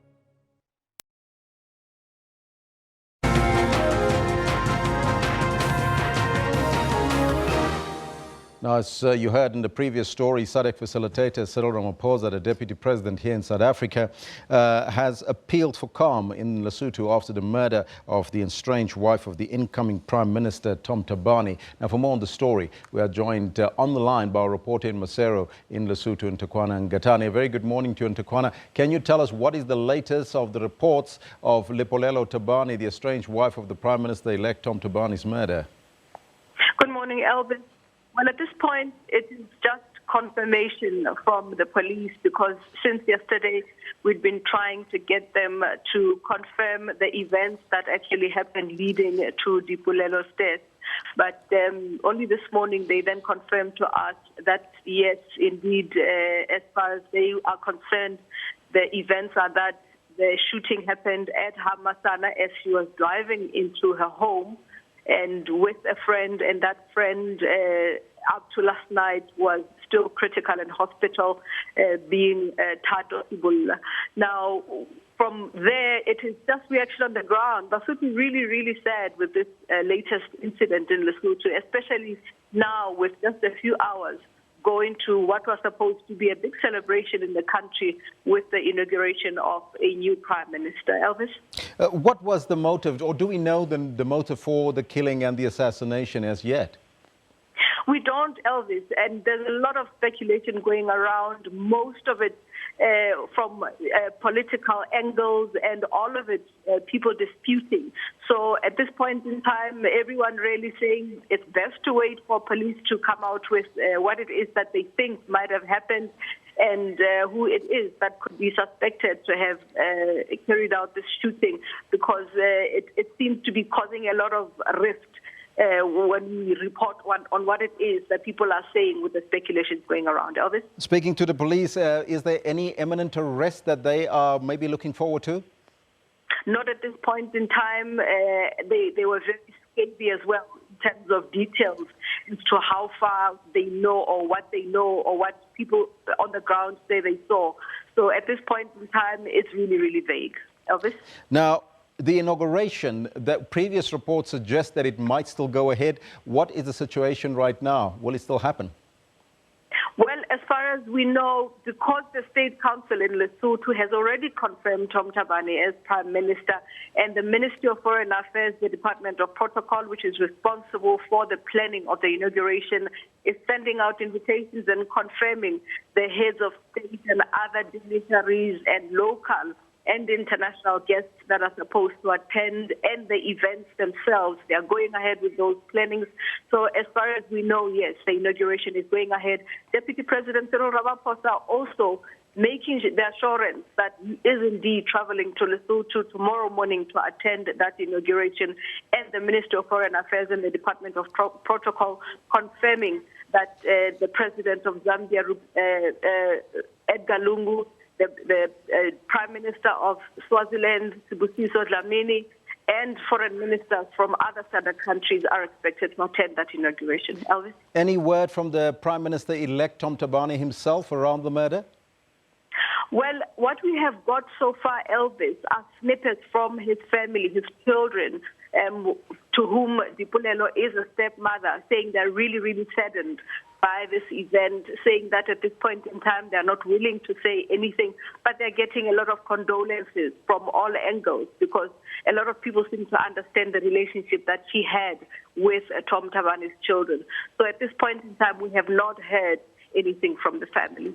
And Takwana, thank you so much for that update. That's the latest coming to you from Lesotho. You are watching the newsroom. This is where you get the latest news. Deputy Minister in the Presidency, Buti Manimela, says it is high time that the youth change the mentality from wanting to be employed by the government or the private sector to being self-sustainable entrepreneurs who contribute to economic growth as part of addressing the high rate of youth unemployment in the country. Manamela says the programs are already in place to teach entrepreneurs at primary school level, and he was addressing community members at a youth Mbizo ahead of the June 16 celebration in Potchefstroom in the northwest. SABC News reporter Oleboheng Khosilentse spoke to the Deputy Minister about changing the mindset from looking for employment to entrepreneurship. Do we change the mindset of the youth from wanting to be employed by government all the time to wanting now to be employers and businessmen? Look, I mean, one of the biggest travesty of the apartheid system was to design an education for black people that were intended to be workers, you know, to go fetch wood and water and all of that. And post-1994, part of the things which we sought to inculcate into and as part of the core of the education system is to build independent thinkers, independent, and self-sufficient individuals who will become active citizens, who will realize that they should be able to make an even bigger impact in society. Now, so as part of our finalization of the National Youth Policy, one of the things which we identified there, which both basic education and higher education are working on, is to integrate entrepreneurial education programs and training into our education system, so that it is at a school level that you're able to train young people to understand that upon graduation, they don't go out there looking for a job, but that they can actually be creators of jobs.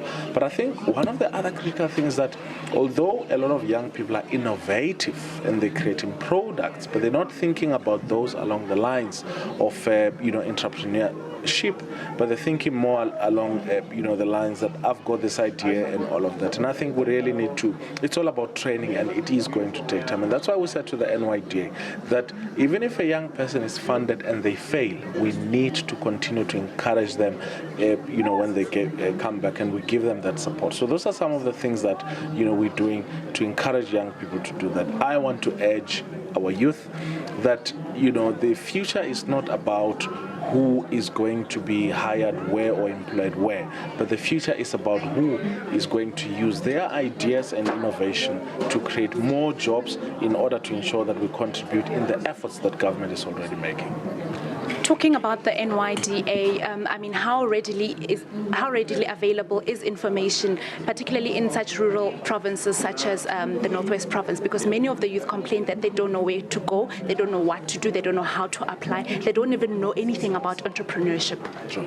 Look, we currently have 14 branches nationally of the NYDA. 2 of those are in the Northwest, one in Rustenburg and one in Mafikeng. But we also have local youth offices, which are linked to each and every municipality. So I want to urge young people to go to their municipalities or to go to the NYDA branch and seek for information and help and all of that. One of the things which the NYDA has launched are 3 mobile vans, which will be going especially to the rural areas, which have Wi-Fi built onto them, so young people can be able to connect and have access to information. But the other thing is, if we're able to go on Facebook and Twitter and Instagram, then it means that we have those resources to be able to go into government websites and all of those other websites in order to get the information that we need. Yes, the NYDA's presence is still not enough, and we are looking at ways and means within which we can make their services more available to more young people. And that's why what we've been doing throughout this whole year and even into the future is to make sure that we reach out particularly to young people in the rural areas. And this is part of those initiatives and many others which some of the ministers and deputy ministers are doing. And many of the challenges facing the youth, you talk crime, drug and alcohol abuse, are attributed to unemployment. I know that it's not something that can be achieved or conquered at one go, but what are the strides that we've made as a country as far as addressing that?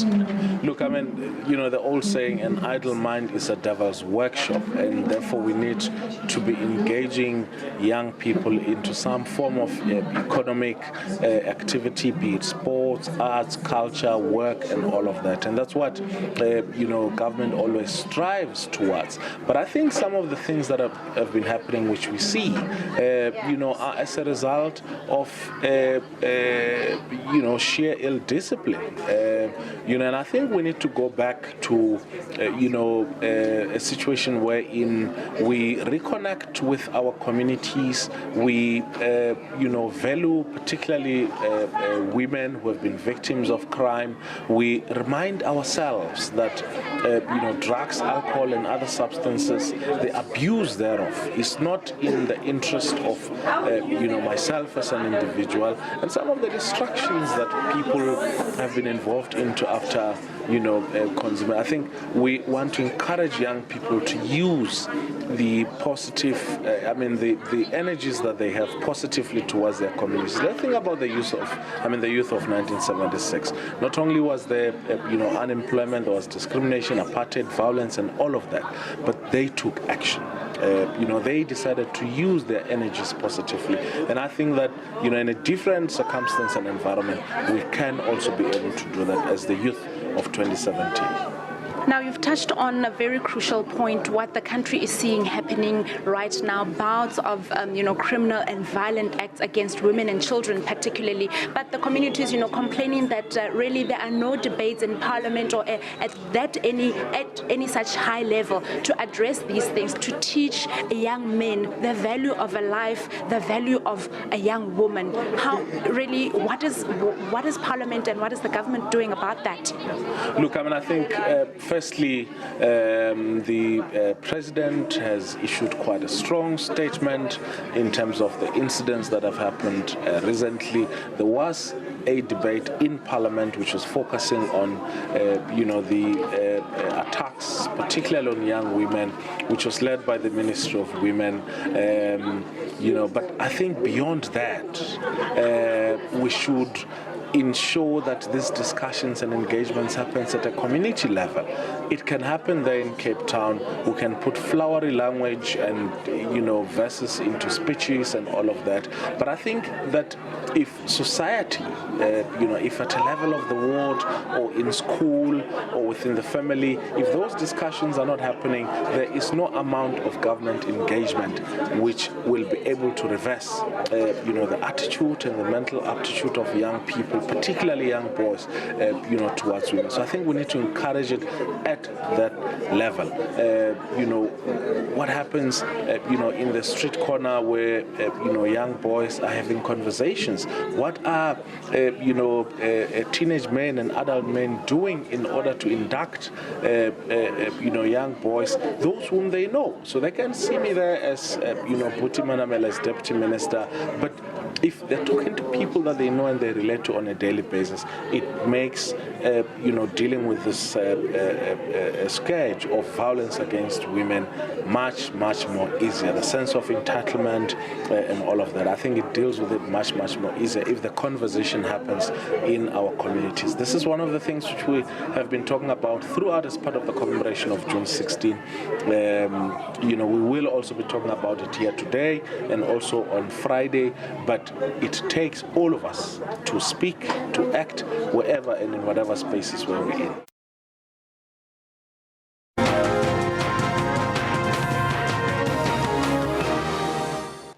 Certainly very interesting conversation there. We have enough time for just a few sports stories before we go top of the hour. Good morning to you. We start off talking about the National First Division and the PSL, where Black Leopards kept their hopes of a return to the Premier League alive with a 3-1 victory at Stellenbosch United in their penultimate promotion relegation playoff game.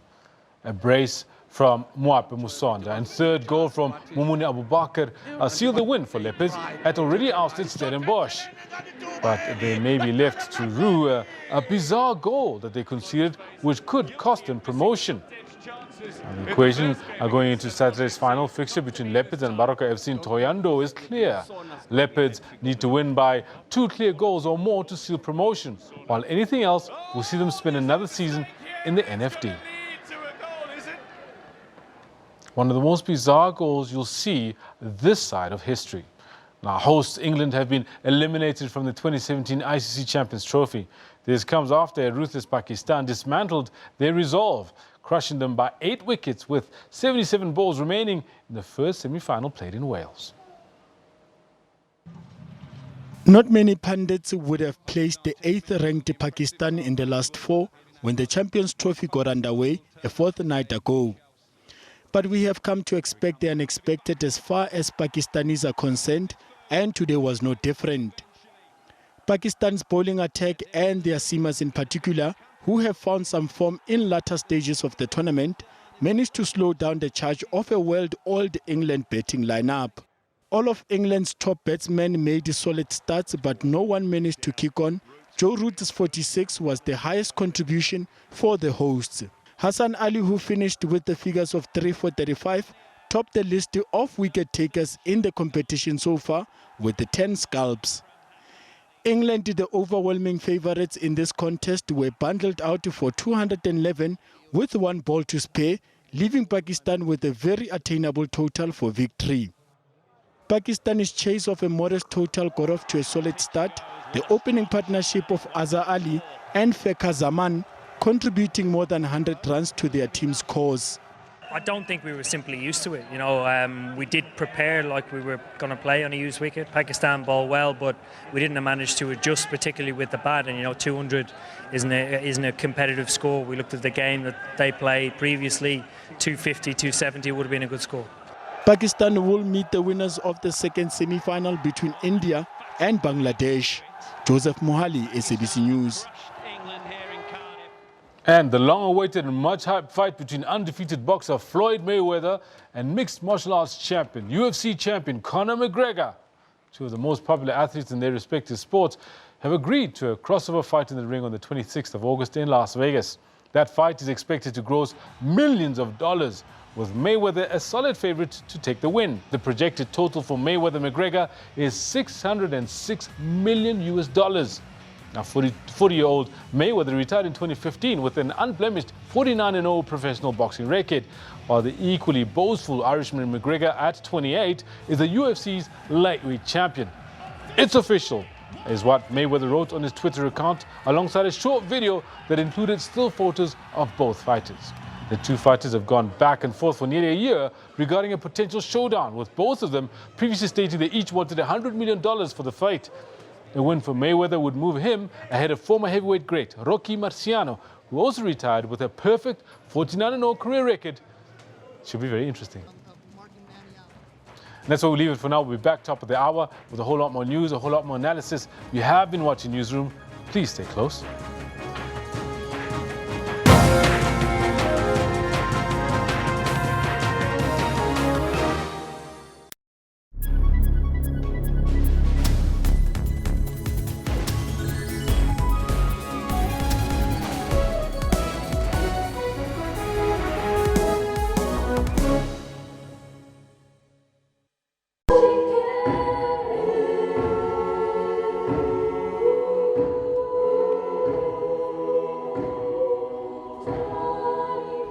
On June 16, 1976, about 10,000 students took to the streets of Soweto to march against being taught in Afrikaans. Nobody expected that this is going to be a big thing, because it was just a students' march.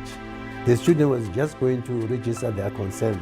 Their protest ended with a bloody standoff between them and the police. I didn't think that they were going to be that worse. The least that they could have done, yes, it was to give us a whip. Not shoot bullets and kill us. On June 16, join us on the SABC News channel as well as your favorite SABC radio station as we journey through Orlando West and celebrate the heroes of 1976. This June, SABC News celebrates our youth. Water-wise, water is an essential need. The scarcity of it could lead to loss of many lives, including livestock, plants, and much more.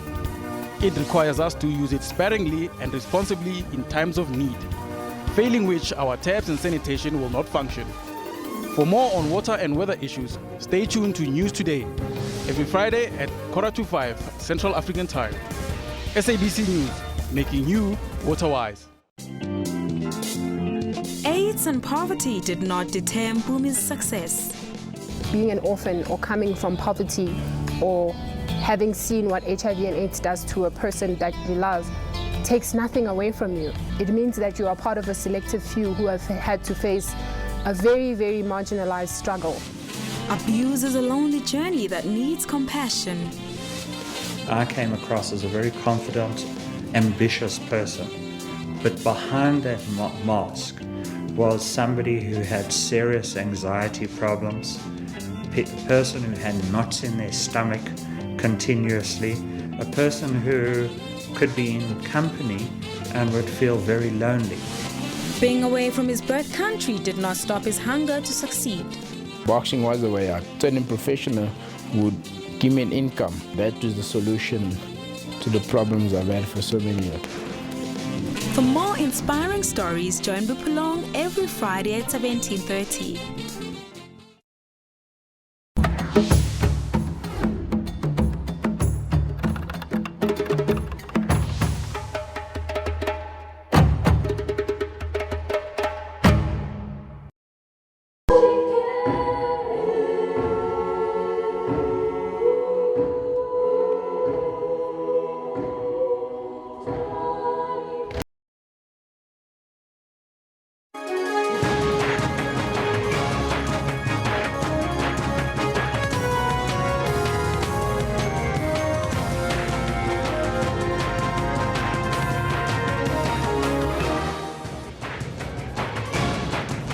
Jumbo Africa, and a very warm welcome to the final hour. I'm Elvis Preslin. We'll be with you until 12 o'clock. Now today, Kendall, the striking taxis, that has come to an end right now as we're reporting. So if people have, if they didn't switch on Newsroom this morning, they've missed the story. Yeah, but they now know that breaking news that was brought earlier on, the strike that was blockading all those major routes in and around Joburg has come to an end. But we still want to know from you, how has the taxi strike affected you? Because we still believe there's still people on the road still stuck in traffic. Let's take a look at what you are saying to us.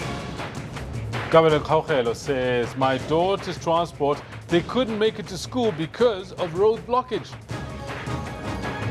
Derek Howell says, what do you think would happen if a presidential motorcade were to find themselves caught in a taxi roadblock? No parliament? Yeah, question there. Yeah, Double Tapper says, why can't SAP supply the same mechanisms they do when students protest for free, equal education? Yeah, valid question there. And that's what we have, yes? Well, these are some of your comments. Please keep them coming. We'll read them as we continue. But we're also conducting a poll. We're talking about access to education, high unemployment levels in the country, as well as the high rate of HIV/AIDS. That's why we're asking this question, Kendall. We'd like to find out from you, what do you think is the biggest challenge facing the youth? Considering also tomorrow's June 16th, Youth Day in South Africa, what do you think the youth are faced with as major challenges? People have been busy on the Twitter handle, 372 votes in, Kendall. 76%, that's still the biggest challenge people are telling us. 7% HIV/AIDS, 17% says access to education. Yeah, considering that we just announced that a technical recession, it goes to show that, that those figures mean a lot. 76% are talking about unemployment. Mimi says unemployment and education, still the major problems with our youth. This one from BJ says, it's about time that politicians realize that unemployment among South Africans in general and the youth in particular is a ticking time bomb. Not just in South Africa, it's on the entire continent, I might add. Paul Masilo says youth must get off their backsides, quit self-pity and entitlement. No one said it was going to be easy. Go out there and do it. Looking at Paul Masilo's photo, he's definitely not youth. Maybe he's got secrets, the elixir to all of these issues like unemployment. Maybe you can share with us, Paul, but you can also do so and let us know what's on your mind. You also heard entrepreneurship is the way to go, says the Deputy Minister there, of course. But there's a question on sports. Here we go. Floyd Mayweather, Conor McGregor. Have a listen to this.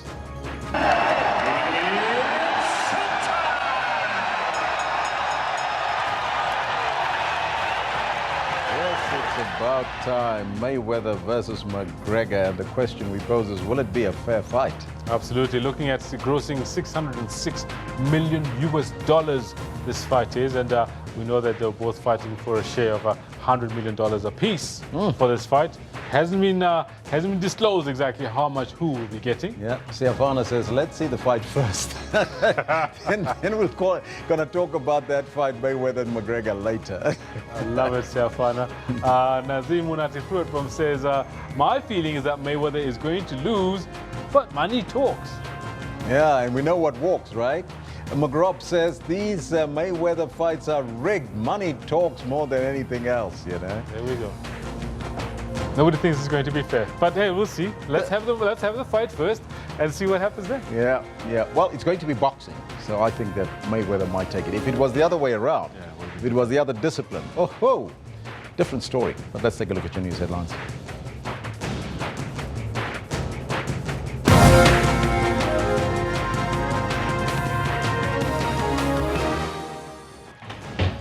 The taxi strike by Santaco and Gauteng has been called off for now. President Jacob Zuma will this morning visit the Garden Route where devastating fires have wreaked havoc. And the SADC facilitator for Lesotho, Deputy President Cyril Ramaphosa, has appealed for calm after the assassination of the incoming Prime Minister's estranged wife. Those are your headlines. Let's find out from Kendall what's happening in the sports and the news. Elvis, thanks very much. Quite a lot happening in the sports ahead of a Youth Day, ahead of a very busy sporting weekend. Good morning to you. This is what we have for you in the sports today. All round, it's given it away. Leopards with a real opportunity to tap over second. They take full advantage. He's got a brace before half-time. The PSL promotion relegation playoff is going to the wire as Black Leopards beat Stellenbosch FC by 3-1. What an emphatic way to do it.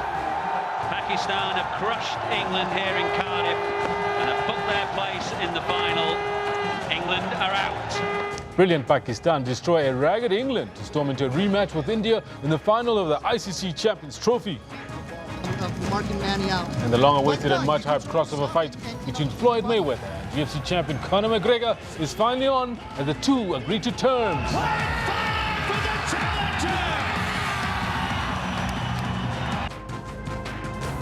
Bit of a natter there. Good morning to you. These are our top stories. The strike by taxi operators in Gauteng has been called off, at least for now. It has emerged that taxi bosses have been called to a meeting with South African Taxi Finance Holdings in Kempton Park, east of Johannesburg. Taxi operators protesting over their vehicle financing brought traffic on most highways in Gauteng to a standstill this morning. SA National Taxi Council, Santako, had called the strike. President Jacob Zuma will this morning visit the Garden Route where devastating fires have wreaked havoc. Earlier we showed you pictures of him there already. In Knysna alone, 7 people were killed and more than 400 structures destroyed. Yesterday, the Western Cape government released 75 million rands to assist in disaster relief efforts. Both towns have now officially been declared disaster areas by the Western Cape provincial government. The decision topped the agenda at the cabinet meeting. Although there's no estimate to damages as yet, it could run into hundreds of millions. The provincial government is taking the lead in getting both towns' economies and infrastructure back on track. National government has also promised to play its part. We have to determine to what extent is the province able to assist the affected municipalities, and any identified gap should be then be communicated or should be then be entertained by the national government through our disaster management fund. The delegation paid a visit to the Nerve Centre of Relief Operations. It also sent a heartfelt thank you to the brave firefighters.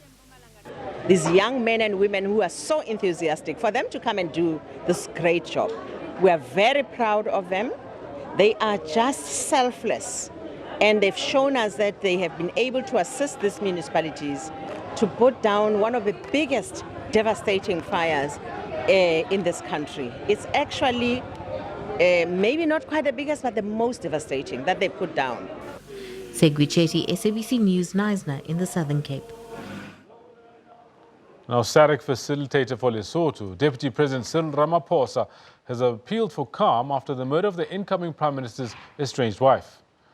Dupulelo Thabane, the wife of Prime Minister-elect Tom Thabane, was shot dead last night. They were embroiled in a bitter divorce battle in which she demanded that when he was Premier in 2012-2015, that she be recognized as First Lady. Details around the death of Dupulelo Thabane are still sketchy. A member of the family has confirmed the killing but declined to divulge further details. That is until the family meets this morning. And for more on this story, we spoke to our reporter Maseru in Lesotho, Ntakwana Ngata. Just confirmation from the police, because since yesterday we'd been trying to get them to confirm the events that actually happened leading to Dipulelo's death. But only this morning they then confirmed to us that yes, indeed, as far as they are concerned, the events are that the shooting happened at Hamasana as she was driving into her home and with a friend, and that friend up to last night was still critical in hospital, being Tato Ibulla. Now, from there, it is just reaction on the ground. Basotho really, really sad with this latest incident in Lesotho, especially now with just a few hours going to what was supposed to be a big celebration in the country with the inauguration of a new prime minister. Elvis? What was the motive, or do we know the motive for the killing and the assassination as yet?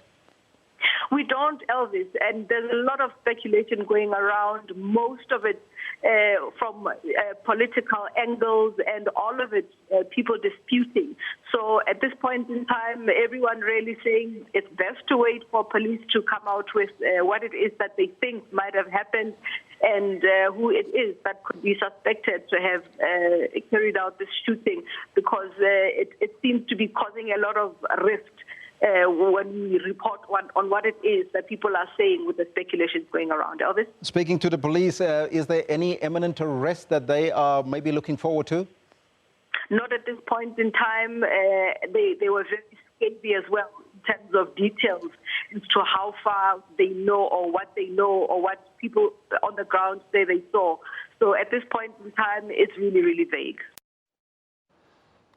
The Defence Counsel in the Jade Panayiotou murder case has rejected a video shown in the Port Elizabeth High Court, claiming it was tampered with.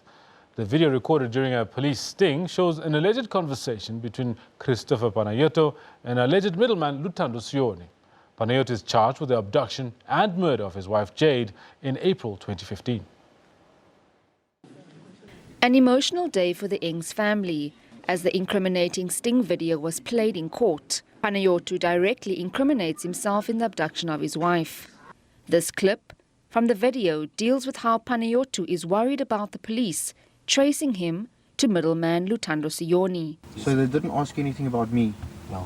Or if I'm involved with anything? Yeah, but haven't they asked you? Eh? Haven't they asked you? Yes, they asked me, but now you've been phoning me all day and they're tracing my phone, don't they? Panayiotou then hands over money. You just miscall me. Okay, miscall you. Yeah, don't phone me or SMS me. So what's going on, boss? I don't know, bro. It's just I didn't see that it's going to be like this. Yeah. How much is this? Plus minus 5. Panayiotou also tells Sioni that he was supposed to make it look like a botched robbery. No, because these boys made it big. I told you to let them do it outside the house and take the bags and the rings, and then they didn't take the watch or anything. They just left everything? They just left everything there. You see, so it looks like a hit now. So they're after me, and that's why I can't meet you just like this in front of people, Tando. Okay. Don't phone, and don't SMS me. They're watching the SMSs because you said... The reason that you SMSs, you don't reply, and then me at the other side, I'm hiding. And then I know, but you need to give me time. The state is expected to call more witnesses to the stand. Jade Lee Paulser, SABC News, Port Elizabeth. Now, those are our top stories for this hour. Before we hand over to Elvis, I just want to just remind you very quickly that the poll that we've been running today is one that's pretty apt, considering June the 16th is just tomorrow. We want to find out from you, what do you think are the challenges, the biggest challenges facing the youth? We've been asking you to give us your thoughts, and so far I've got 384 votes that have come in, and of those votes 75% have called out unemployment as the big challenge that faces the youth. 8% say HIV/AIDS, which is great news for the fight against HIV/AIDS, and 17% say access to education, but a whopping 75% call it unemployment. And this is where I'll be handing over to Elvis to carry on this discussion a little further. Elvis? Well, thank you, Kendall. Of course, that is the topic, and you can see the numbers. Unemployment is a problem here in South Africa. Somebody earlier said, because we're asking whether or not it's a challenge, somebody said it's a problem. South Africa has been rocked by news that it has now slipped into a recession after its gross domestic product declined 0.7% during the first quarter of 2017, after contracting by 0.3% in the fourth quarter of 2016.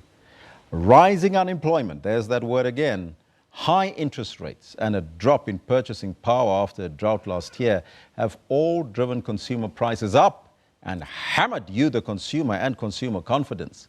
Now, this has put a lot of money pressure on many South Africans. To discuss the impact of the technical recession on young people and young professionals, we're joined here in studio by economist Thanda Sithole from Standard Bank. A very good morning to you, sir, and welcome. Thanks, Elvis. For those youngsters that don't understand what a recession is, please explain what a recession is and how did we get to this particular point? Yeah, so basically a recession is a contraction of two consecutive quarters. Indeed, we did go into a recession officially. So last year, GDP contracted by 0.3% quarter on quarter. That's equivalent to a approximately 2.1 billion drop in activity. And then we saw a further contraction in quarter one of 0.7% quarter on quarter, seasonal adjusted. And that also is equivalent to around 5.1 billion drop in activity.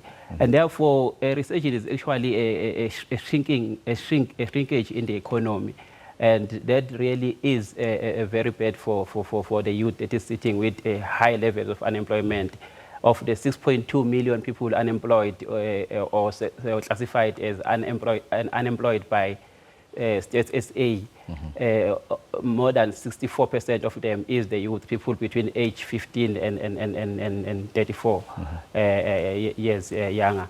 And that's really a problem. And within the youth, if you look at people between ages 15 and 24, unemployment is sitting at above 55%. And for people between 25 to 34, it's roughly just over 32%. And that's really a challenge for the youth that we are facing. So if it's the shrinking in the economy, what are then some of the contributing factors? Does it relate to spending by the consumer as well? Basically, it's most demand and supply side factors. On the supply side, you've got very depressed levels of business confidence. We've seen yesterday the PR business confidence index dropping sharply from around 40 to 29. And that's equivalent to levels that we've seen during the 2008-2009 global financial crisis. So we've got very depressed business confidence, which translates to very weak fixed investment by businesses. And that's mainly the biggest contributor to a shrinkage in the economy. But also on the demand side, you've got very levels of consumer confidence. Unemployment is rising. You've got very weak disposable income growth, and that results in a decline in consumption expenditure. So it's both the demand and supply side factors that are actually contributing to the shrinkage in the economy. Now, another economist was saying to me, we shouldn't even call it a technical recession. We should just call it a recession because it's tough on people out there. Yeah. So let's get down to the nitty-gritties. How does it affect then South Africans when it relates to, like this morning, transport, when it relates to food and, of course, employment? Yeah, so obviously, luckily, I would say first, luckily, we've got moderating inflation rate. So food prices are falling. We're estimating that food will average 7.8% this year from double digits last year, 10.8%. So that should provide some relief to the consumer in terms of purchasing power. But in terms of rising unemployment as well as lower levels, generally lower levels of confidence, which are actually as a result of policy and political uncertainty, we'll see a significant impact on the youth in SA. And the problem with the recession is that we are likely to see job cuts, and that is very bad for the youth, because they are the ones that are vulnerable to downturns in the economy. If you look in the 2009 global financial crisis, of approximately 1 million job losses, 80% of those were by the youth, were job losses by the youth. So the youth remains very vulnerable to economic downturns.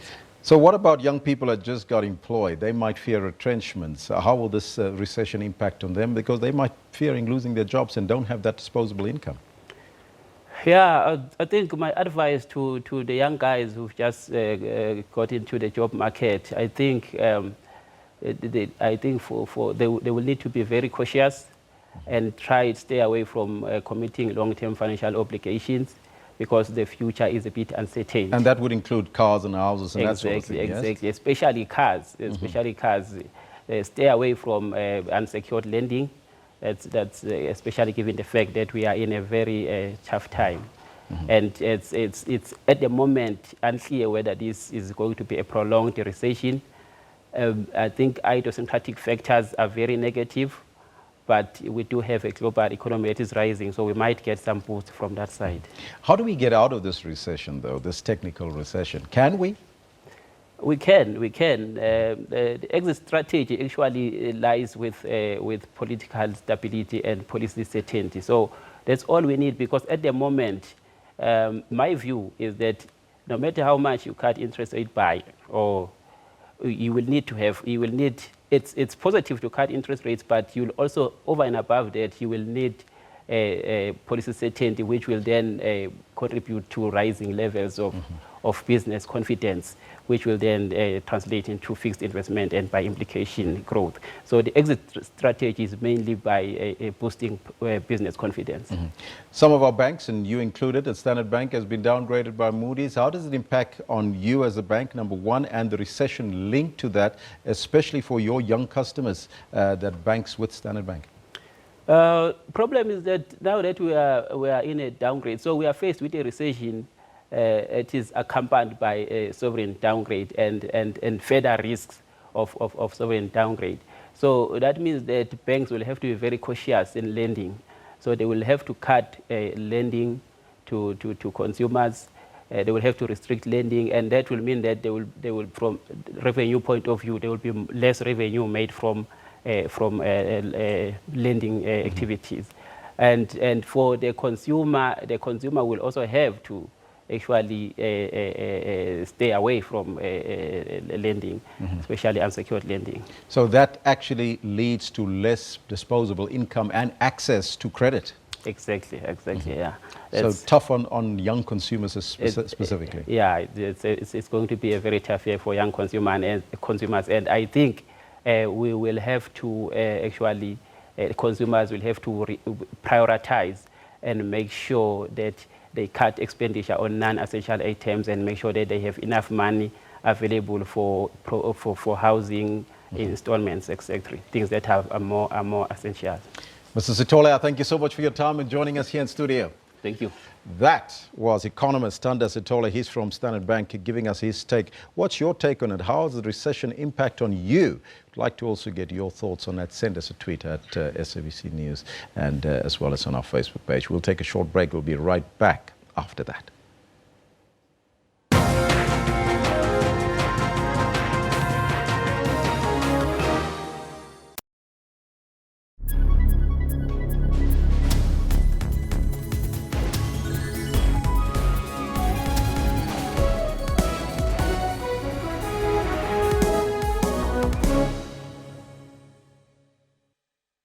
On June 16, 1976, about 10,000 students took to the streets of Soweto to march against being taught in Afrikaans. Nobody expected that this is going to be a big thing, because it was just a students' march.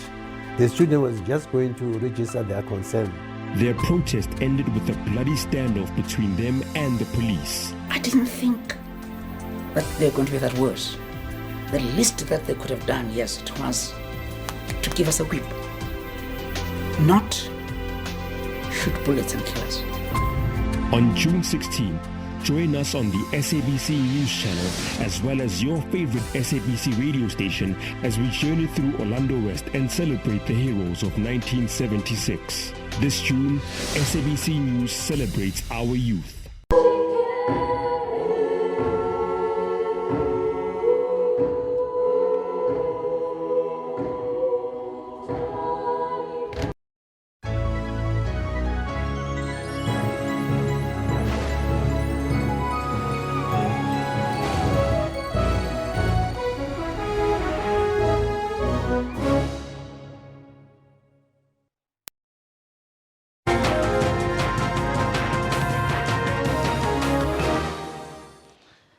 A Johannesburg-born entrepreneur, Andile Dube, has taken advantage of the current obsession with comic book superheroes to inspire South African youth into entrepreneurship. Now, Dube says the inspiration for the Young Hustler comic book came from his desire to find a medium that could be used to reach out to young people, that could speak their language, be entertaining as well as educational. The former property manager gave up a lucrative corporate job to launch Young Hustler, a comic book series that focuses on entrepreneurship. Andile now joins us from our Cape Town studio. Andile, a very good morning to you and welcome. Welcome. Thank you very much for your inviting me. Mr. Dube, now this sounds like a crazy idea to leave a good corporate job and create a comic book. How did that idea started with you? Well, it kind of started when we wanted to use a medium to teach young people about entrepreneurship and business. So we wanted a platform that young people can relate to, that young people can understand, and to kind of tell their stories, inspirational stories about the average Joe from the streets who tells the story about entrepreneurship, how he started out, the typical rags to riches story. So we wanted to teach young people about entrepreneurship because we felt that the South Africa youth is sitting at a big problem because we are sitting with a huge youth unemployment problem in South Africa. So we saw that education may be the tool that can be used to teach about entrepreneurship, but education is failing our youth as it's not teaching them to become self-sustainable, to become more entrepreneurial. So we felt that it was an opportunity and a need for us to use such avenues and such platforms as comic books to educate young people about entrepreneurship. Now, on the eve of Youth Day, what would you say are some of the challenges facing the youth, and is that being addressed by your comic series? I think the biggest one is the poor education system. Education is one of the critical things that can help change mindsets about entrepreneurship. And education is, for me, is the most critical of them all because unemployment is but a symptom of the problem because everything stems from education. If we could get the education system right, then we'll have a situation where youth are empowered, and when the youth are empowered, they'll be able to start their own businesses. They'll be able to be self-sustainable. So in our comic, it tells a story about different characters, aspiring entrepreneurs coming from different backgrounds, showcasing their journey of how they started out in this entrepreneurship journey. All of them come from difficult circumstances, and all of them come from challenging situations, and all of them are going on this journey of entrepreneurship. It's not an easy journey, but it's something that's worthwhile doing. And so in the comic, that's what we tell. We tell the story of the average Joe, of the young person who's going and learning about entrepreneurship, and that's the way we think that we can reach young people using this comic. And over and above that, we have workshops where we teach entrepreneurship. In our workshops, where we partnered with various institutions such as David Cruton Projects, and we have partnering with the school here in Cape Town called Generation Schools, where we're testing out the comic book in the classroom because we believe that education is the key. Now, education is the key, definitely, because on our poll that we are focusing on this morning on the challenges facing the youth, they say that unemployment is probably the most important aspect, followed by education, and you spot on with that contention there. But we've also heard a little bit earlier from the Department of Education that reading in South Africa is a problem. What are your results thus far? Are you seeing that more young people are starting to read the comic book series in order to empower themselves? I think it's a case of if you tell stories that are relatable, stories that are spoken in their language that the young people speak, and tell stories that they can identify with, where they see the characters and see themselves in those characters. And those are the kind of stories that young people are most likely to read. If you tell them stories about something that they're not interested in, then they're not likely to read it. So another thing is, with comic books, it's less writing and more imagery. Apparently, based on statistics, it says that human beings process 70,000 times process images, 70,000 times faster as opposed to words. So the comic book could be that avenue that could be useful to teach them about entrepreneurship. Now, combining comics and entrepreneurship sounds like a wonderful idea because you talk about that visual impact that it will have on the reader. But have you seen then that with your comic book, or do you anticipate that your comic book series would be instrumental in driving the entrepreneurship rate that we have in South Africa, which is in a decline, some says?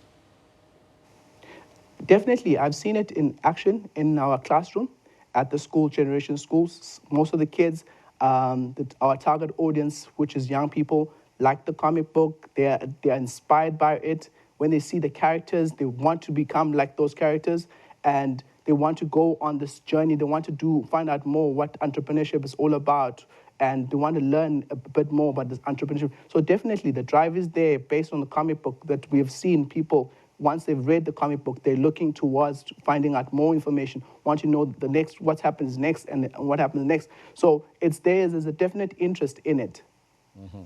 Now, sustainability in the long run. Do you think that the comic book series that makes that link between entrepreneurship and comics is sustainable? And what are some of the challenges of making this a success, particularly for young black entrepreneurs in the future? Okay.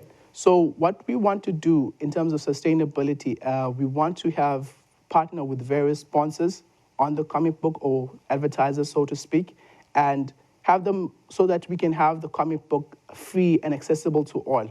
Reason being, we feel that in some instances, some people might have a situation where it's difficult for them to afford the comic book. And so if you go to the freemium model where it's free and accessible to all, it encourages people to access it, and it's easy for them to access it as well. Then it's sustainable. At the same time, it's reaching the target audience that you are looking for. So some of the challenges that we have faced is finding the right partners involved, because we want it to be as much as we want advertisers to be on board, but it has to be as educational as well. So we want the right type of fit. Things, institutions such as government institutions like NYDA or CEDA to come on board to partner with us on this project. Because one of the other challenges that happens within the entrepreneurship space is that a lot of these government institutions or these private institutions which are intended to help young entrepreneurs or young people are there. People don't know about them. Young people don't have the access to information. So that's another challenge. So through this comic book, we want to partner with those institutions that have little or no visibility in the areas that we are targeting. Mm-hmm. Currently, where's the comic book available? It sounds like a fantastic read. Okay, so it's currently available in both Durban. Sorry, it's currently available in Johannesburg and in Cape Town at David Crute and Projects Gallery. And also it's available online to read only, and we have some mini comics online as well that can be downloaded on our website, www.younghustler.co.za, and on our Facebook page, Young Hustler Initiative, and our Twitter as well. Yes. Mm-hmm. Mr. Dube, I thank you so much for your appearance here on the Newsroom, and all the best of luck. I think it's a fantastic project. Thank you very much. That was a young hustler. He's Soweto born. He's the founder of Hustler Comics, Andile Dube. What do you make of that? There's a light shining. I can see it at the end of this dark tunnel of unemployment and, of course, entrepreneurship, which we are battling to get to terms with. We'll take a break. We'll be right back after that.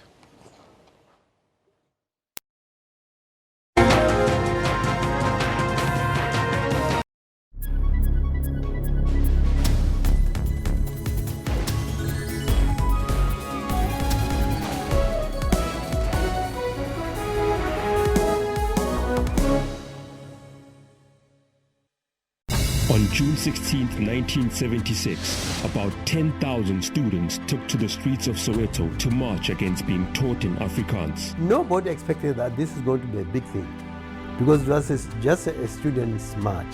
The student was just going to register their concern. Their protest ended with a bloody standoff between them and the police. I didn't think that they were going to be that worse. The least that they could have done, yes, it was to give us a whip. Not shoot bullets and kill us. On June 16, Join us on the SABC News channel as well as your favorite SABC radio station as we journey through Orlando West and celebrate the heroes of 1976. This June, SABC News celebrates our youth.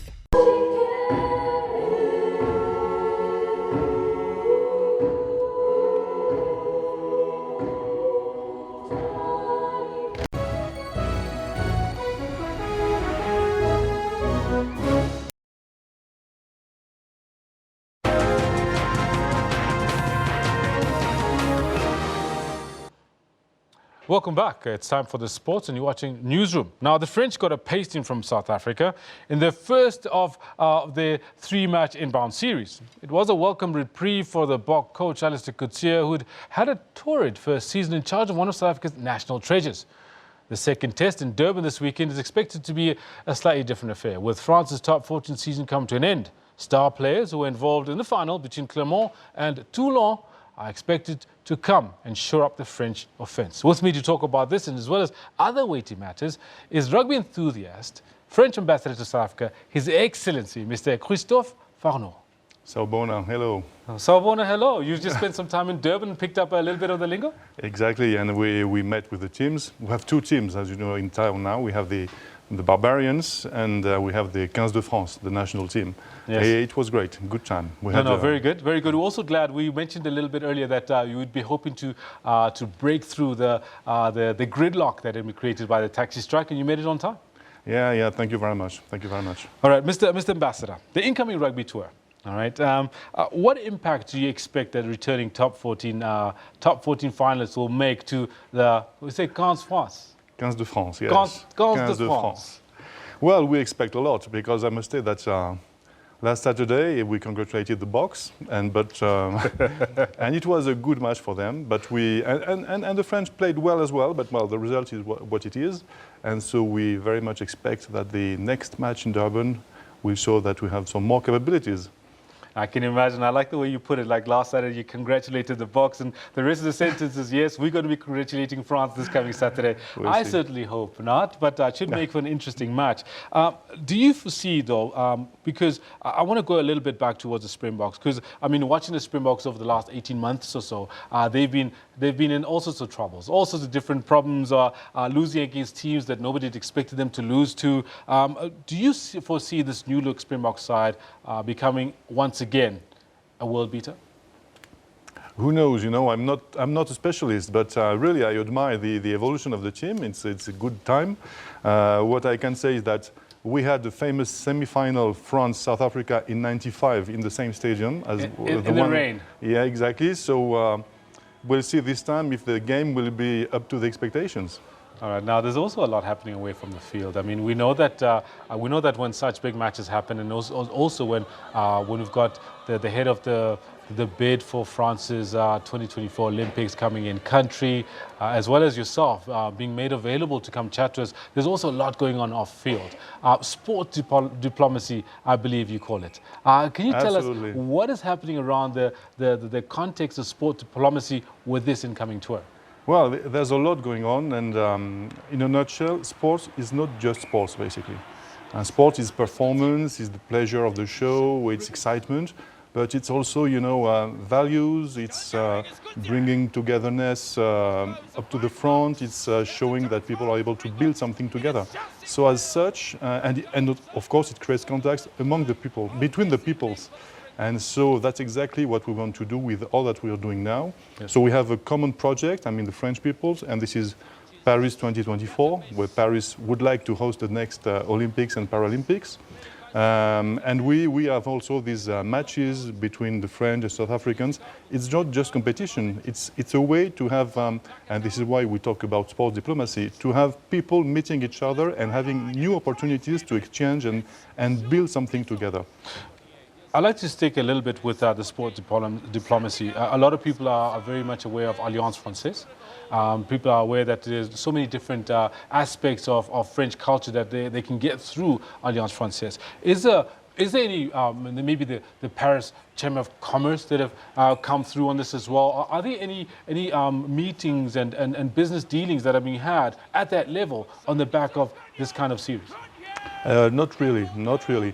As you mentioned, sport is also economics. It's not just politics, yes. But this time it's first, to have this test series, which I think is ahead of the next World Cup. We can talk about that as well. And but it's basically, this is more for sports and once again social exchanges. And on that I want to mention as well what has been done by the players of the Barbarians, especially with the youth from the townships. They did it in Durban yesterday. They will do it in Gauteng next week as well. Yes. I think they have the coaching sessions, friendly coaching sessions. It works marvelously, and I think it's a good way to exchange and show that we accompany this transformation process in the country, and the players were very satisfied with it, and I hope the kids as well. All right, no, I'm hoping so. I'm hoping that the one in Gauteng as well is just as successful as the one in KwaZulu-Natal that was had yesterday. A quick one, and this one cuts right to the bone. France and Ireland are up against South Africa, bidding for the Rugby World Cup 2023.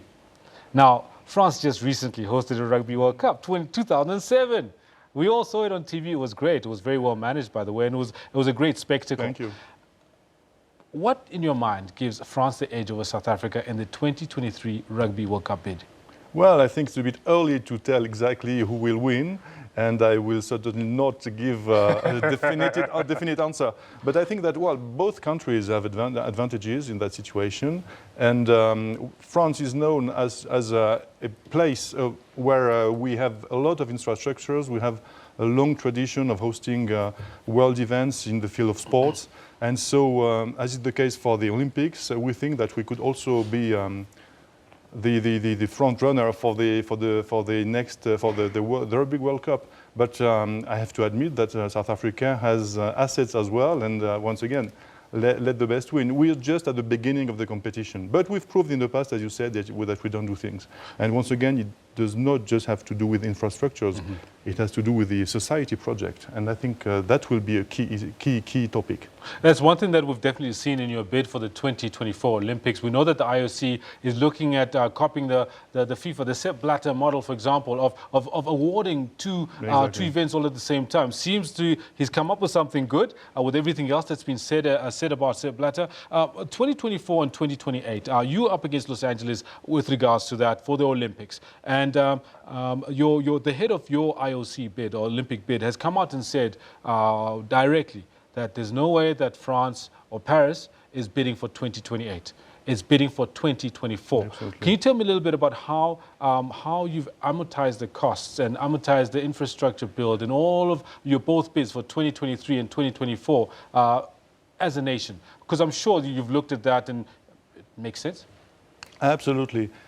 As you mentioned, it is a complete project, it is a comprehensive project, and so it has the financial side to it, but precisely what counts is that what we're looking for has a meaning for a much broader purpose, and precisely to make sure that it is worth it, we want to show, and we've shown, I think, that we do it with a lasting vision of things, with a social side to it. Once again, the infrastructures either exist and will be renovated maybe, or will be created with a view to using them afterwards for social projects, for sustainable development issues.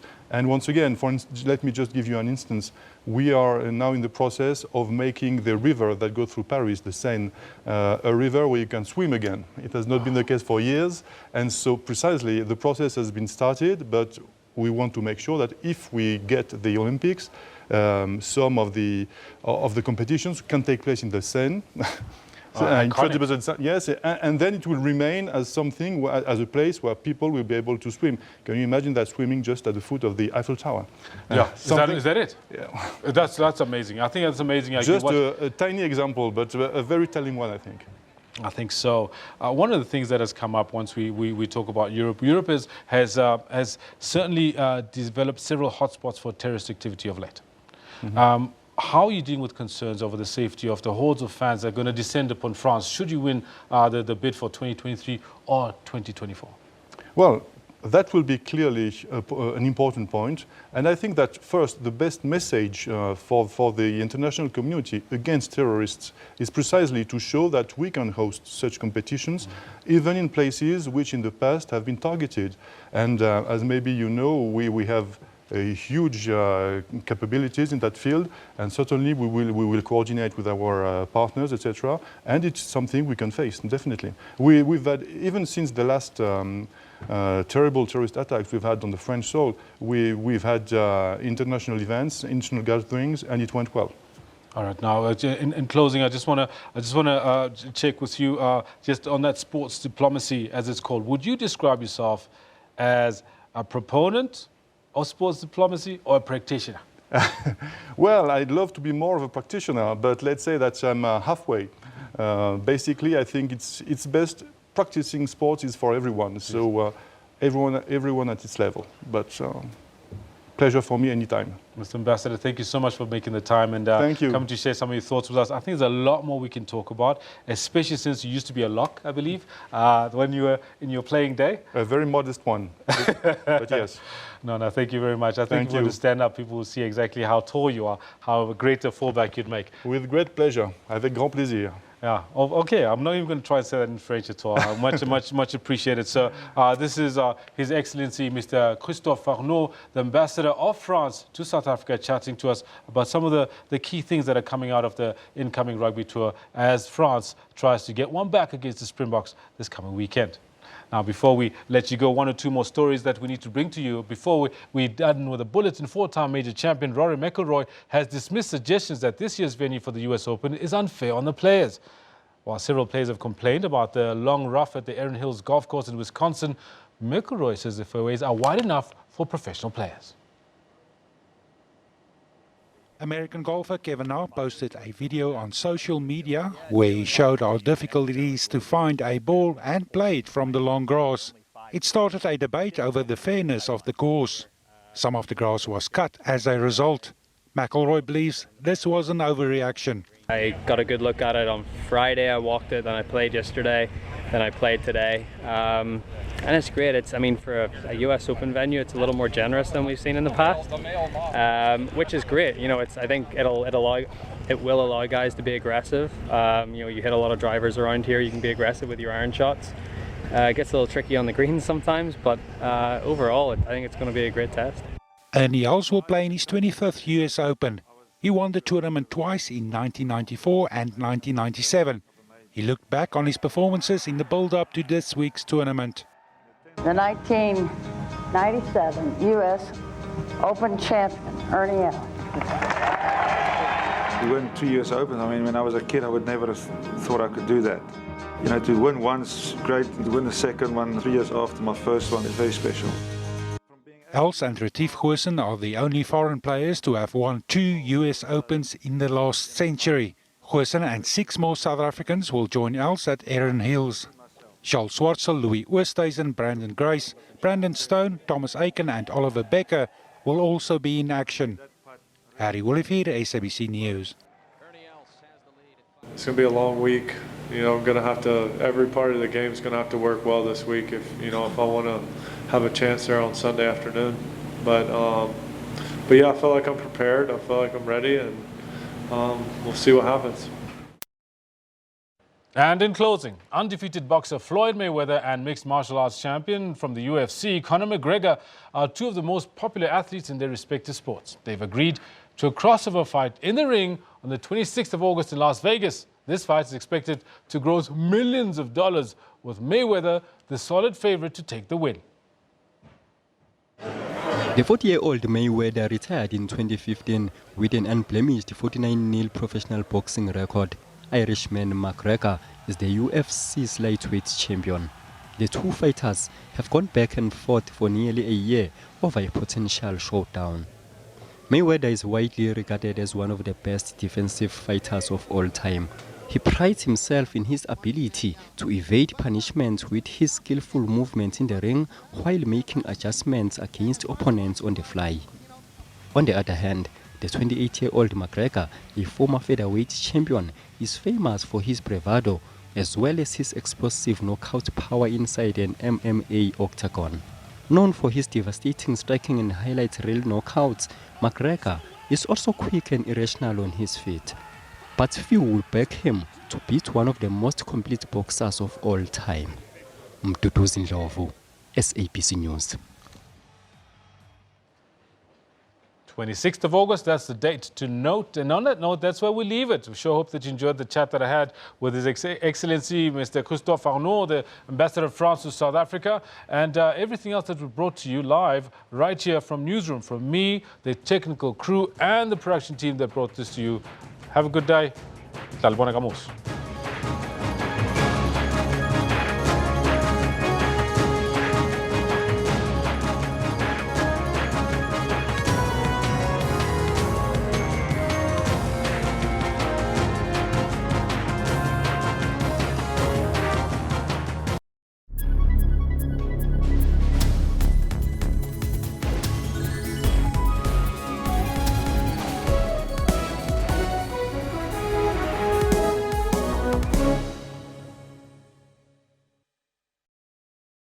On June 16, 1976, about 10,000 students took to the streets of Soweto to march against being taught in Afrikaans. Nobody expected that.